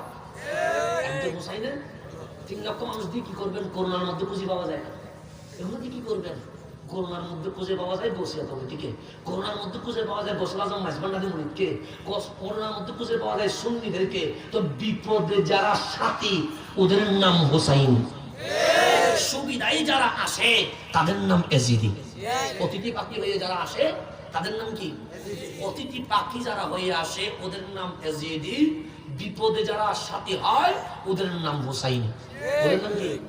সেই জন্য 3 লক্ষ মানুষ আছে এখন করোনার মধ্যে নাই, হারাই চলে গেছে।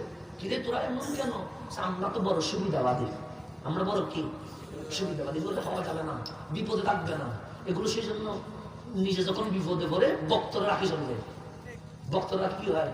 আর আমার হুসাইন বলে, যখন বিপদে পড়বে বক্ত নয় হুসাইন আগে জাম দিয়ে দিবে। এটার নাম হুসাইন। এটার নাম কি? বক্তদেরকে মাঠে নামাইয়া পালাইয়া যাওয়ার নাম এজিদি, আর ভক্তদেরকে ঘরে রেখে নিজে মাঠে নামার নাম হুসাইন। নিজে মাঠে নামার নাম কি? হুসাইন। সেজন্য আমরা পালাবো না, পরিয়োজনে গর্দান চলে যাবে। পালাবে সুরে পালায়, ডাকাইতে পালায়, আমরা সুর নয়। বাঘ যখন একটু আস্তে আওয়াজ দেয় তখন কুত্তাও একটু লাফাই ওঠে। কুত্তার লাফানোর সুযোগ দেওয়াতে বড় করে লাফিয়েছে। বাঘ যখন গর্জন দিয়েছে কুত্তা এমনিতে লেস বড়ে ফেলেছে।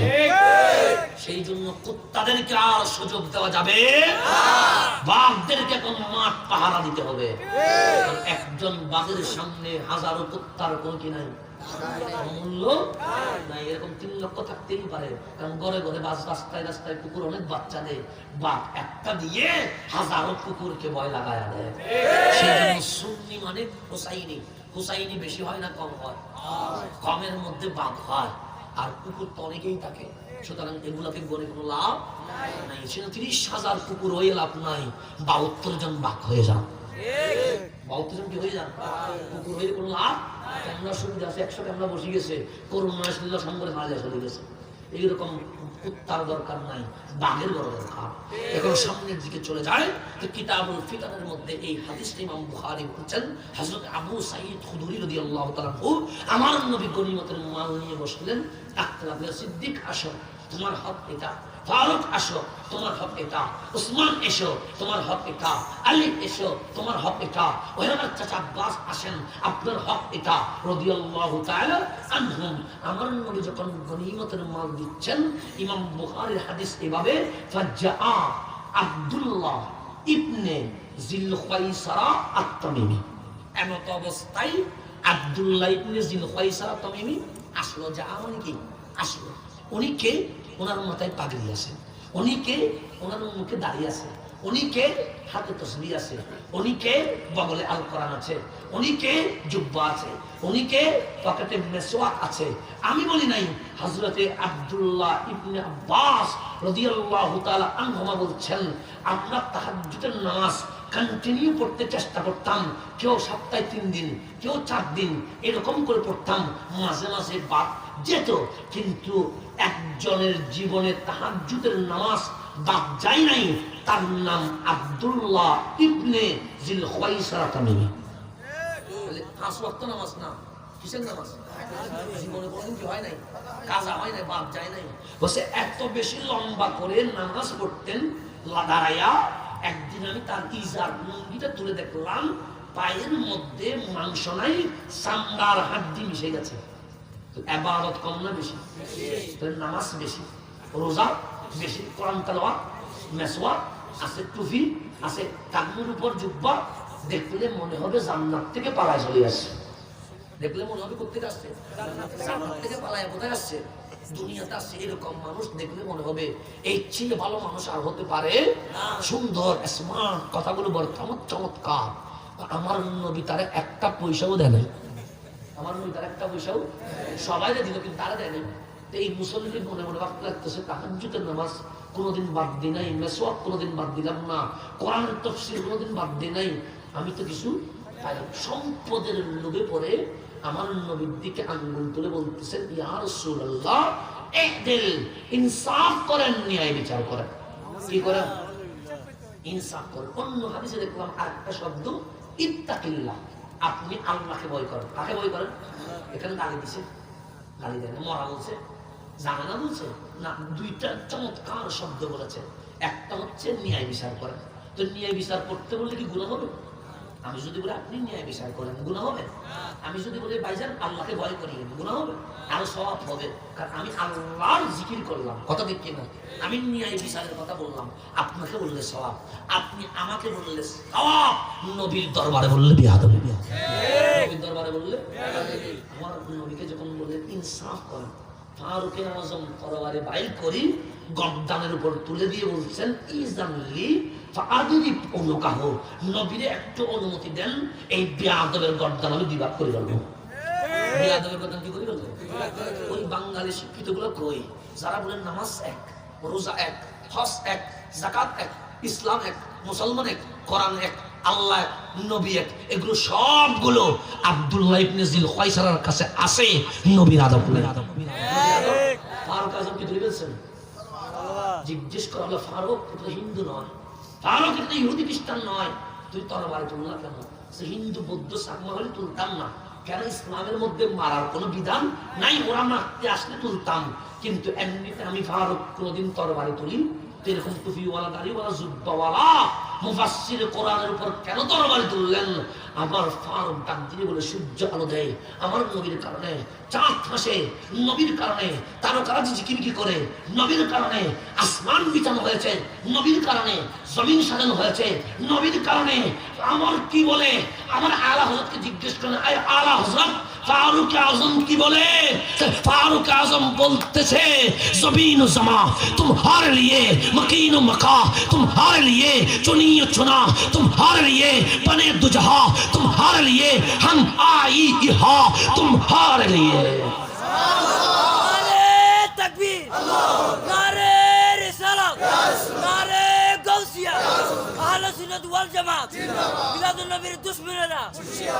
আমার ফারুক বলতেছে এই জমিনটা নবীর আপনার জন্য, এই আসমানটা নবীর আপনার জন্য, এই পৃথিবীকে চোষ পছন্দ করা হয়েছে আপনার জন্য।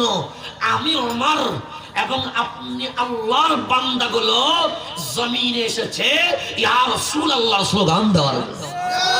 যার কাছে নবীর আদব নাই দুনিয়ায় থাকার কোনো অধিকার নাই, ডাইরেক্ট গর্দান কি করে বলতে হবে, রাগ করে বলতে হবে। যেগুলো নবীর আলিফ বা জানা না বলছে, ফারুক আজম থাকলে কি করতে হতো? যারা নবীরে মরা বলছে ফারুক আজম ভাগ্য ভালো ফারুক আজম নাই, তাহলে এগুলারে সবার সামনে দড়ি গর্দান বিভাগ করে বলতো। ভাগ্য ভালো কেন ফারুক আজম? যখন তরবারি ডাইরেক্ট গর্দানের উপর তুলে আমার নবীকে বলছে আমাকে একটু কি দেন, অনুমতি দেন, আমি দুই ভাগ কি করে গেলাম। নামাজ আছে না নাই, রোজা আছে না নাই, হজ আছে না নাই, যাকাত আছে না নাই, কোরআন আছে না নাই, মেসওয়াক আছে না নাই। ফারুক আজম কি গ্রুপিং করতেছে? ফারুক আজম কোনো বর্ণ নিকো না, বেদাতি নিকো না, মাজার পূজারি নিকো না। তো উনি তো মাত্র উঠে গেছে কারে দাড়িওয়ালা, কপাল কাবায় দুটি কালো চিহ্নও আছে। কি চিহ্ন? কালো চিহ্ন আছে। এইরকম মুসলমানরা মারতে উঠছে, কোন ফারুক আজম আর ব্রিফিং করতেছে না, সুন্নি অভিভাব করতেছে না। তাহলে ফারুক আজম বেশি বুঝবে না মোল্লা বেশি বুঝবে? আল্লাহর নবী বললেন দাখু ওমর মারিও না, ছেড়ে দাও, কারণ আমি রাহমাতুল লিল আলামিন, রক্তপাত পছন্দ। যখন এটা বললেন ফারুক আজম কি করে দিলেন? ছেড়ে দিলেন। ফাতাওয়াল্লা আনহু, সেই আব্দুল্লাহ ইবনে জিল খায়সারা নবীকে পিঠ দেখা চলে যায়। কি দেখায়?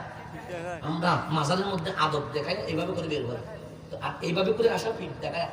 নবীর কি দেখায় চলে যাচ্ছে? আমার নবী ফারুক আজমের ডান হাত ধরলেন, উনজুর ইলাইহি, আমার তার দিকে একটু তাকাও, তার দাড়ির দিকে তাকাও, তার চেহারার দিকে তাকাও, তার জুব্বার দিকে তাকাও। সে একা নয়, ফাইন্না লাহু আসহাবান, কিয়ামত পর্যন্ত তাদের দল থাকবে, কম নয় অনেক বেশি হবে। এত বেশি নামাজ পড়বে আমরা নয়, তোমরা সাহাবায়ে কেরামের চেয়ে নামাজ বেশি হয়ে যাবে। এত রোজা রাখবে, তোমরা বলবে আমাদের রোজা কই। এত সুন্দর কোরআন তেলাওয়াত করবে, তোমরা বলবে সুন্নিদের কোরআন তেলাওয়াত শুদ্ধ না। নামাজ বেশি না কম? রোজা বেশি না কম? কোরআন বেশি না কম?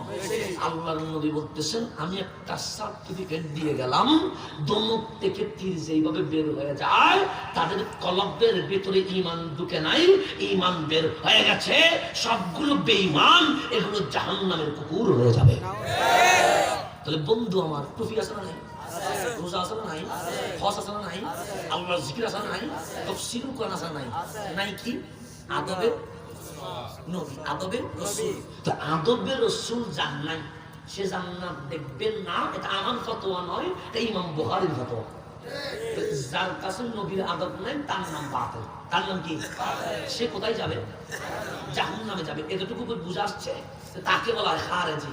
আমি বলি নাই, তাদের ইমাম, তাদের ইমাম, ওনাদের ইমাম ইবনু তাইমিয়া মাজমাউল ফতোয়ার মধ্যে বলছে প্রথম খারেজির নাম আব্দুল্লাহ ইবনে জিল খায়সারা, কারণ সে ছিল বেয়াদবের রাসূল। সে ছিল কি? আল্লাহ রাসূল তাসওয়াদু জুহুন, যাদের চেহারা কালো হবে তাদের নাম খারেজি। খারেজি কারা? ওরাই হচ্ছে খারেজি, যাদের নাম বাংলাদেশে ওয়াহাবি। একই মুদ্রা, এপিক ওপিক, নামটা কি হয়েছে? একটু আধুনিক হয়েছে আর কি। খারেজি, আমরা বলি খারেজি মাদ্রাসা, বলি কি এটা আর কি হুমুল খাওয়ারেজ, এইটাই খারেজি দিকে আসছে। তো এখন আসেন এগুলোর মাঝে নবীর আদব পায় না বিয়াদব পায়? মিলাদুন নবীকে বলবে কখন?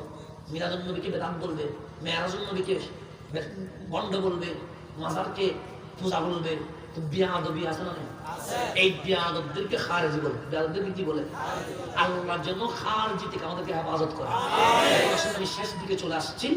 ওর কাছে সব আছে, নবী নেই। সব আছে কি নাই? নবীকে নবী মানে, রসুল মানে, কিন্তু আদব নাই। কি নেই? নবী হিসেবে মানে, সেই জন্য নামাজ পড়ে, নবী রাসূল হিসেবে মানে, সেই জন্য তো রোজা রাখে, সেই জন্য তো নবীর কোরআন মানে, কিন্তু আদব যেভাবে আমরা করি সেইভাবে করতে পারে। চলে গেছে কোথায়? জাহাঙ্গীর মুরকুম সাহাম লেখা আছে, এই যে ধনুক থেকে তীর যেভাবে বের হয়ে যায় তার থেকে কি বের হয়ে গেছে, আর একদিকে চলে আসেন সিদ্দিকে। সিদ্দিকে, এটা সিদ্দিক আকবরের মাস। ফারুক আযম রাওয়ায়াত করতেছেন হাদিস, বলেন মক্কায় যখন ছিলাম সময় দেওয়ার মধ্যে এক নাম্বার, ওনার নাম সিদ্দিক আকবর। পরিবার দেওয়ার মধ্যে এক নাম্বার, ওনার নাম সিদ্দিক আকবর। সম্পদ দেওয়ার মধ্যে এক নাম্বার, ওনার নাম সিদ্দিক আকবর। সমস্ত কিছু ব্যয় করার মধ্যে এক নাম্বার, ওনার নাম সিদ্দিক আকবর। আমার নবীর তো কোনো ছায়া নাই, আমার নবীর ছায়ার নাম সিদ্দিক আকবর। সিদ্দিক, যিনি আমি কাঁদলে আমার মা হয়তো মুছে দিবে, আপনি কাঁদলে আপনার বাবা মুছে দিবে, আপনি যদি কাঁদেন আপনার বন্ধু সান্ত্বনা দিবে। সিদ্দিক যখন কাঁদে আল্লাহ ডাক দিয়ে বললেন, নবী রে, সিদ্দিক যখন কাঁদে অন্য কাউকে সান্ত্বনা দিতে হবে না, আমি আল্লাহ নিজেই সিদ্দিককে সান্ত্বনা দিব। দামি না দামি? এত দামি আমার নবী বলছেন, আমি সিদ্দিককে এত পজিশন দিয়ে দিলাম, নবী রাসূলের পরে আমার সিদ্দিকের মাকাম। সেজন্য ইজমাউল উলামা আফদালুন নাস বা'দাল আম্বিয়া, নবীদের পরে যার মাকাম ওনার নাম সিদ্দিক। মদিনায় চলে আসলেন। কোথায় চলে আসলেন? মদিনায় চলে আসলেন রাহমাতুল লিল সাথে কে? সিদ্দিক আকবর। আমার নবী আবু আইয়ুব আনসারীর ঘরে অবস্থান করতে লাগলেন। এটা বলতে গেলে আবার 1 ঘন্টা যাবে, অন্য কোনো সময় নবী কেন আবু আইয়ুব আনসারীর ঘরে এই বিষয়টা বলবো। এটা বড় আশ্চর্যজনক ঘটনা। কেন আমার নবী এত ঘর ছেড়ে হযরতে আবু আইয়ুব আনসারীর ঘরে ঢুকলেন, এটা অন্য কোনো সময় বাসকালের জমিনে আসলে বলবো। বড় আশ্চর্যজনক ঘটনা। কেমনে গেলেন আমি একদিন বলবো। এটা আমি হয়তো বা আগে কোথাও বলি নাই মনে হয়, বলবো একদিন ইনশাআল্লাহ। এগুলো বলতে বলতে চলে আসে আর কি। তো এখন আসলে আমি সামনের দিকে চলে যাই। আবু আইয়ুব আনসারীর ঘরে কে? রাহমাতুল্লিল। কিন্তু আমার নবী সেখানে বেশি থাকে না, বারবার আমার নবীর যেখানে রওজা সেখানে এসে একবার সামনে, একবার পিছনে, একবার ডানে, একবার বামে থাকা, বারবার চলে আসে। সিদ্দিক ডাক দিয়ে বললেন, নবী গো, আপনি তো হযরতে আবু আইয়ুব আনসারীর ঘরে থাকেন, কিন্তু আমি দেখলাম উদাসীন হয়ে আপনি বারবার এখানে চলে আসেন। আমার নবী ডাক দিয়ে বললেন, সিদ্দিক, আমার পায়ের নিচে কি জানো? বলছে কি? জান্নাত, রাউদাতুম মিন রিয়াদিল জান্নাহ। আমার কদমের নিচে কি আছে? জান্নাত আছে এখানে, এটা জান্নাত। বলছেন নবী গো, এটা কি করবেন? সেটা আমি ইউনিভার্সিটি করব, মাদ্রাসা করব, মসজিদে নববী করব। মসজিদে আমার নবীকে সিদ্দিক ডাক দিয়ে বললেন, কতটুকু? মসজিদে নবীর সীমানা আমার নবী দেখায় দিলেন, এতটুকু জোরে আমি মসজিদ বানাবো, এটার নাম মসজিদে। হাদিসের মধ্যে আছে মসজিদি, আমার মসজিদ বানাবো। কিসের মসজিদ? কেউ যদি বলে এটা আমার মসজিদ, ইমান চলে যাবে, ইমান থাকবে না। কারণ মানুষের মসজিদ, তাহলে মসজিদ কার? আমার নবী বলছে মসজিদি, এটা আমার মসজিদ। এটা কার মসজিদ? কেন? নবী আমাদের মতো নয়। আমার নবী যখন বিশাল সীমানা দিলেন, সিদ্দিক আকবর ডাক দিলেন, নবী গো, কিভাবে করবেন? আমি কালকে আনসার মুহাজিরকে নিয়ে বসবো, সবার সামনে অ্যানাউন্স করবো, রাহমাতুল লিল আলামিন মদিনার জমিনে সর্বপ্রথম ইউনিভার্সিটি মসজিদে নবী করবে, যার যা আছে তা নিয়ে আসো। সিদ্দিক ডাক দিয়ে বলেন, নবী গো, কাউকে বলবেন না। সিদ্দিক, কেন? আমি একা আপনার মসজিদে নবী টাকা দিয়ে দেব। সেই সময়ের 400 কোটি, 400 কোটি টাকা যিনি নবীর কদমে দিয়েছেন ওনার নাম সিদ্দিক আকবর। সেই সময়ে 400 কোটি হলে এখন কত? আমার বাবা বিয়ে করেছেন ধরেন বেশির মধ্যে 33 বছর আগে, কামিন হচ্ছে 1 লাখ। আমি বিয়ে করলাম 3 বছর হয়নি, আমার কামিন 15 লাখ। 30 বছরের মধ্যে 11 লক্ষ কত ত্রুটি গেছে? 15 ত্রুটি গেছে। সেই সময়ে 400 কোটি এখন কত হবে? 1% যিনি নবীর কদমে কতটুকু কোটি? 400 কোটি টাকা দিলেন। ফারুক আযম বলেন, মসজিদে নবীর টাকা যখন দিয়ে দিলেন, আমরা খবর নিয়ে দেখলাম সিদ্দিকের ঘর, ভাত থাকলে তরকারি নেই, তরকারি থাকলে কোনো ভাত নাই। অবস্থা কি হয়ে গেছে? সেই শিল্পপতি সিদ্দিক নবীর কদমে দিতে দিতে আজকে গরিব হয়ে গেছে। ফারুক আযম মনে মনে ভাবলেন, জীবনে কখনো কিছুর মধ্যে টাইম, সময়, সম্পদ, পরিবার, কোরবানির মধ্যে 1 নাম্বার হতে পারি নাই। এই সুযোগে যদি একবার নবীর দরবারে সম্পদ কোরবানির মধ্য দিয়ে 1 নাম্বার হতে পারে, ওমর অন্তত নিজেকে নবীর গোলাম দাবি করতে পারবে। অন্তত নিজেকে নবীর খাস খাদেম দাবি করতে পারবে। ফারুক আজম বললেন, চিন্তা করতে লাগলাম, ব্যবসা শুরু করলাম, আল্লাহ দোয়া কবুল করলো, রিজিক বাড়াইয়া দিল, 100 টাকা যদি লাভ হয় 50 টাকা নবীর জন্য আর 50 টাকা ঘরের জন্য, এরকম বাক করতে লাগলাম। বিশাল সম্পদ জমে গেল। আমার কান লাগাই দিছি মসজিদে নবীর দিকে, কখন দয়াল নবী ডাক দিবে। হঠাৎ করে দেখলাম একদিন মসজিদে নবী থেকে আওয়াজ আসছে, যার যা আছে জান মাল নবীর কদমে কোরবান করে দাও। আমি শুনে আর দেরি করি নাই, তাড়াতাড়ি আমার শাহজাদা আব্দুল্লাহ ইবনে ওমরকে বললাম, বাবা চলো আমরা আগে ঘর থেকে সম্পদগুলো নিয়ে আসি। উনি গিয়ে অর্ধেক যে সম্পদ নবীর জন্য, সেই সম্পদ বাবা ছেলে নিলেন। আপন স্ত্রীকে বললেন, প্রিয়তম স্ত্রী, আমি যাচ্ছি নবীর কদমে, এই সম্পদ অর্ধেক তোমার জন্য রেখে গেলাম। যদি ওমর ফিরে না আসে তাহলে দুঃখ পেও না, কারণ ওমর মুস্তাফার কদমে জান দিয়ে দিয়েছে। ফারুক আজম বিশাল সম্পদ নিয়ে মসজিদে নবীতে ঢুকলেন। আমার নবী দেখলেন আজ ফারুক বিশাল সম্পদের বহর নিয়ে এসেছে। ডাক দিলেন, ওমর তুমি ঘরের মধ্যে কি রাখলাম? মা আফকাইতা, তুমি কি ঘরের মধ্যে বাকি রাখলা, এতগুলো সম্পদ নিয়ে আসলাম? তখন বললেন, ইসলাম নবীর যেই পরিমাণ সম্পদ আপনি নবীর কদমে দিলাম, ওই পরিমাণ সম্পদ গড়ে দিয়ে আমি ওমর বিদায় দিয়ে চলে আসছি। আজ জানো দিয়ে দিব, মালও দিয়ে দিব। আমার নবী বললেন, ঠিক আছে, অর্ধেক যখন রাখলা সব ঠিক আছে। আমার নবীর মধ্যবিত্ত সামর্থ্যবান দড়ি হতে মধ্যবিত্ত পর্যন্ত যত সাহাবী আছে সবাই আপন আপন সম্পদ নবীর কদমে দিতে রাখলো। ফারুক দেখে ফারুকের সম্পদ সবচেয়ে বেশি, মনে মনে বড় খুশি। আজ কয় নাম্বার হবে? কিন্তু আমার নবীর চেহারা হাসিনে ডানে তাকায়, বামে তাকায়, সামনে তাকায়। ফারুক আজম ডাক দিলেন, নবীর যাদের সামর্থ্য আছে তারা নিয়ে এসেছে, আর কেউ আসার মতো নাই, আপনি কারে খোঁজেন? আমার নবী বললেন, ওমর আজকে আমার আবু বকরটা আসে নাই। প্রত্যেকবার আমার আবু বকর আগে চলে আসে, কিন্তু আজ আমার আবু বকরের কোনো খবর নাই। কোথায় আমার আবু বকর? আইনা আবু বকর? আবু বকর কই? ফারুক আজম ডাক দিয়ে বললেন, আজকেও আবু বকর সবার আগে এসেছে, কিন্তু লজ্জায় মসজিদে নবীর বাইরে দাঁড়িয়ে আছে। আজ তেমন কোনো সম্পদ নাই, সেই জন্য ভিতরে ঢুকছে না। আমার নবী দাঁড়িয়ে গেলেন, তাল আবু বকর, ও আবু বকর বাইরে দাঁড়াইয়া না, মুস্তাফার বুকটা আবু বকরের জন্য আমার বুকে চলে আসো।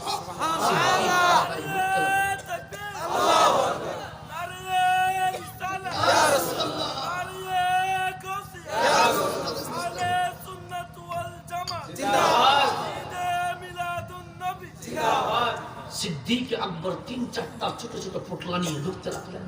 আমার নবী সিদ্দিককে দেখে দাঁড়িয়ে গেলেন খুশিতে। আমার নবীর দরবারে চোখের পানি ছেড়ে দিয়েছে। আজ সিদ্দিকের তেমন কোনো সম্পদ নাই, নবীর কদমে দিতে পারছে না। আমার নবীর সামনে 3টা পোটলা দিয়ে বলেন, নবী গো, আমি তো কিছু আনতে পারি নাই, এই 3টা পোটলা আমার পক্ষ থেকে নেন। আমার নবী 1 নম্বর পোটলা খুলে দেখে ঘরের ব্যবহৃত চামচ, বাসন, প্লেট নিয়ে আসছে। আমার নবী ডাক দিয়ে বললেন, আবু বকর ঘরের প্লেট বাসন নিয়ে আসলা, খাওয়া কেমনে? আমার নবী আরেকটা করে দেখে ডাল, চাউল, মশলা সবগুলো নিয়ে আসছে। আমার নবী বললেন, আবু বকর ঘরের মধ্যে খাবারও নাই, আর প্লেট চামচও নাই, বুঝে গেছে। আমার নবী আরেকটা করে দেখে ঘরের সোলার হাই নিয়ে আসছে। ডাক দিয়ে বললেন, আবু বকর ছাইগুলো যদি রেখে আসতাম, আগুন ধরাইতে পারতাম, আগুন যদি ধরাইতে পারতাম, কোনো কিছুর ব্যবস্থা হতো। আজকে যখন ছাই পর্যন্ত নিয়ে আসলাম, ঘরের মধ্যে তো কিছু রেখে আসো নাই। আবু বকর আর কত দিবা? দিতে দিতে তো সব দিয়ে দিলা। সিদ্দিক চিৎকার করে বলেন, নবী গো, আপনার কদমে সব দিয়ে আমি বড় দামি জিনিসটা করে রেখে এসেছি। আমার নবী ডাক দিয়ে বললেন, কি রেখে এসেছ? আল্লাহ এবং রাসূলকে রেখে দিয়ে চলে আসছে। সব দিয়ে কাকে রাখছি? আল্লাহ এবং রাসূল। আমার নবী দাঁড়িয়ে গিয়ে বললেন, এই আমার সাহাবী। সিদ্দিক আকবরের হাত তুলে ধরলেন, শুনে রাখ, আমি নবীর জন্য তোমরা কেউ রক্ত দিয়েছো, কেউ জান দিয়েছো, কেউ মাল দিয়েছো। মুস্তাফা দুনিয়ার মধ্যে সবার ঋণ শোধ করে দিয়েছে, কারণ ঋণ আর বাকি নাই। কিন্তু আমি দুটো জাতের কাছে ঋণী হয়ে গেলাম। আমি নবী তাদের ঋণ আপন হাতে শোধ করতে পারবো না। একজন সিদ্দিক আকবর নবী ঋণী হয়ে গেলাম। একজন তোমাদের আম্মা জান খাদিজাতুল কুবরা। আমি যখন কাল হাসরের ময়দানে উঠবো, আমি ঋণ শোধ করবো না, আল্লাহ সবার সামনে আমার সিদ্দিক এবং আমার খাদিজার ঋণ শোধ করে দিবে। সিদ্দিক দামি হয়েছে কার কারণে? নবীর প্রেমের কারণে। নবীর প্রেম থাকলে আবু বকর থেকে কি হয়ে যায়? সিদ্দিক। আর নবীর প্রেম না থাকার কারণে আমল হাজারো আছে, কিন্তু মুনাফিক হয়ে কোথায় চলে যায়? জাহান্নামে চলে যায়। তো এই মুনাফিক খাওয়াকে বাতিল বলে। মুনাফিক খাওয়াকে কি বলে? আর ভেতরের নবীকে সিদ্দিকের মতো গড়ে অন্তরে সুখে আমাকে আহলে সুন্নাত ওয়াল জামাত। আহলে সুন্নাত। আল্লাহ যেন আমাদেরকে শূন্য হয়ে থাকার তৌফিক দান করে। রব্বুল আলামিন আমাদের বাসকালী সহ সারা বাংলাদেশের মানুষকে যেন নবী প্রেম দান করে। কারণ নবী যদি বুকে আসে, কেউ সুখ দিয়ে অবৈধ প্রেম করতে পারবে? নবী যদি বুকে আসে, কেউ কি দর্শন করতে পারবে? নবী যদি বুকে আসে, কেউ কি প্রিজিং করতে পারবে? নবী যদি বুকে আসে, কেউ সুদ ঘুষ দিতে পারবে না। সেই জন্য আইন নয়, পুলিশ নয়, র্যাব নয়, বাংলাদেশ সরকারকে বলবো, বাঙালির বুকে বুকে নবী প্রেম জারি করে দাও, অশান্ত বাংলাদেশ শান্তি হয়ে যাবে। অশান্ত বাংলাদেশ কি হয়ে যাবে? আর নবী যদি না থাকে, পুলিশ দিয়ে কিছু হবে না, আইন দিয়ে কিছু হবে না, ল দিয়ে কিছু হবে না। সেই জন্য সোনার বাংলাদেশ করার জন্য দুর্নীতি মুক্ত, ইপ্রিজিং মুক্ত, ধর্ষণ মুক্ত, সুদ মুক্ত সোনার বাংলাদেশ গঠন করার জন্য 1 নম্বর মেডিসিন প্রত্যেক মানুষের নর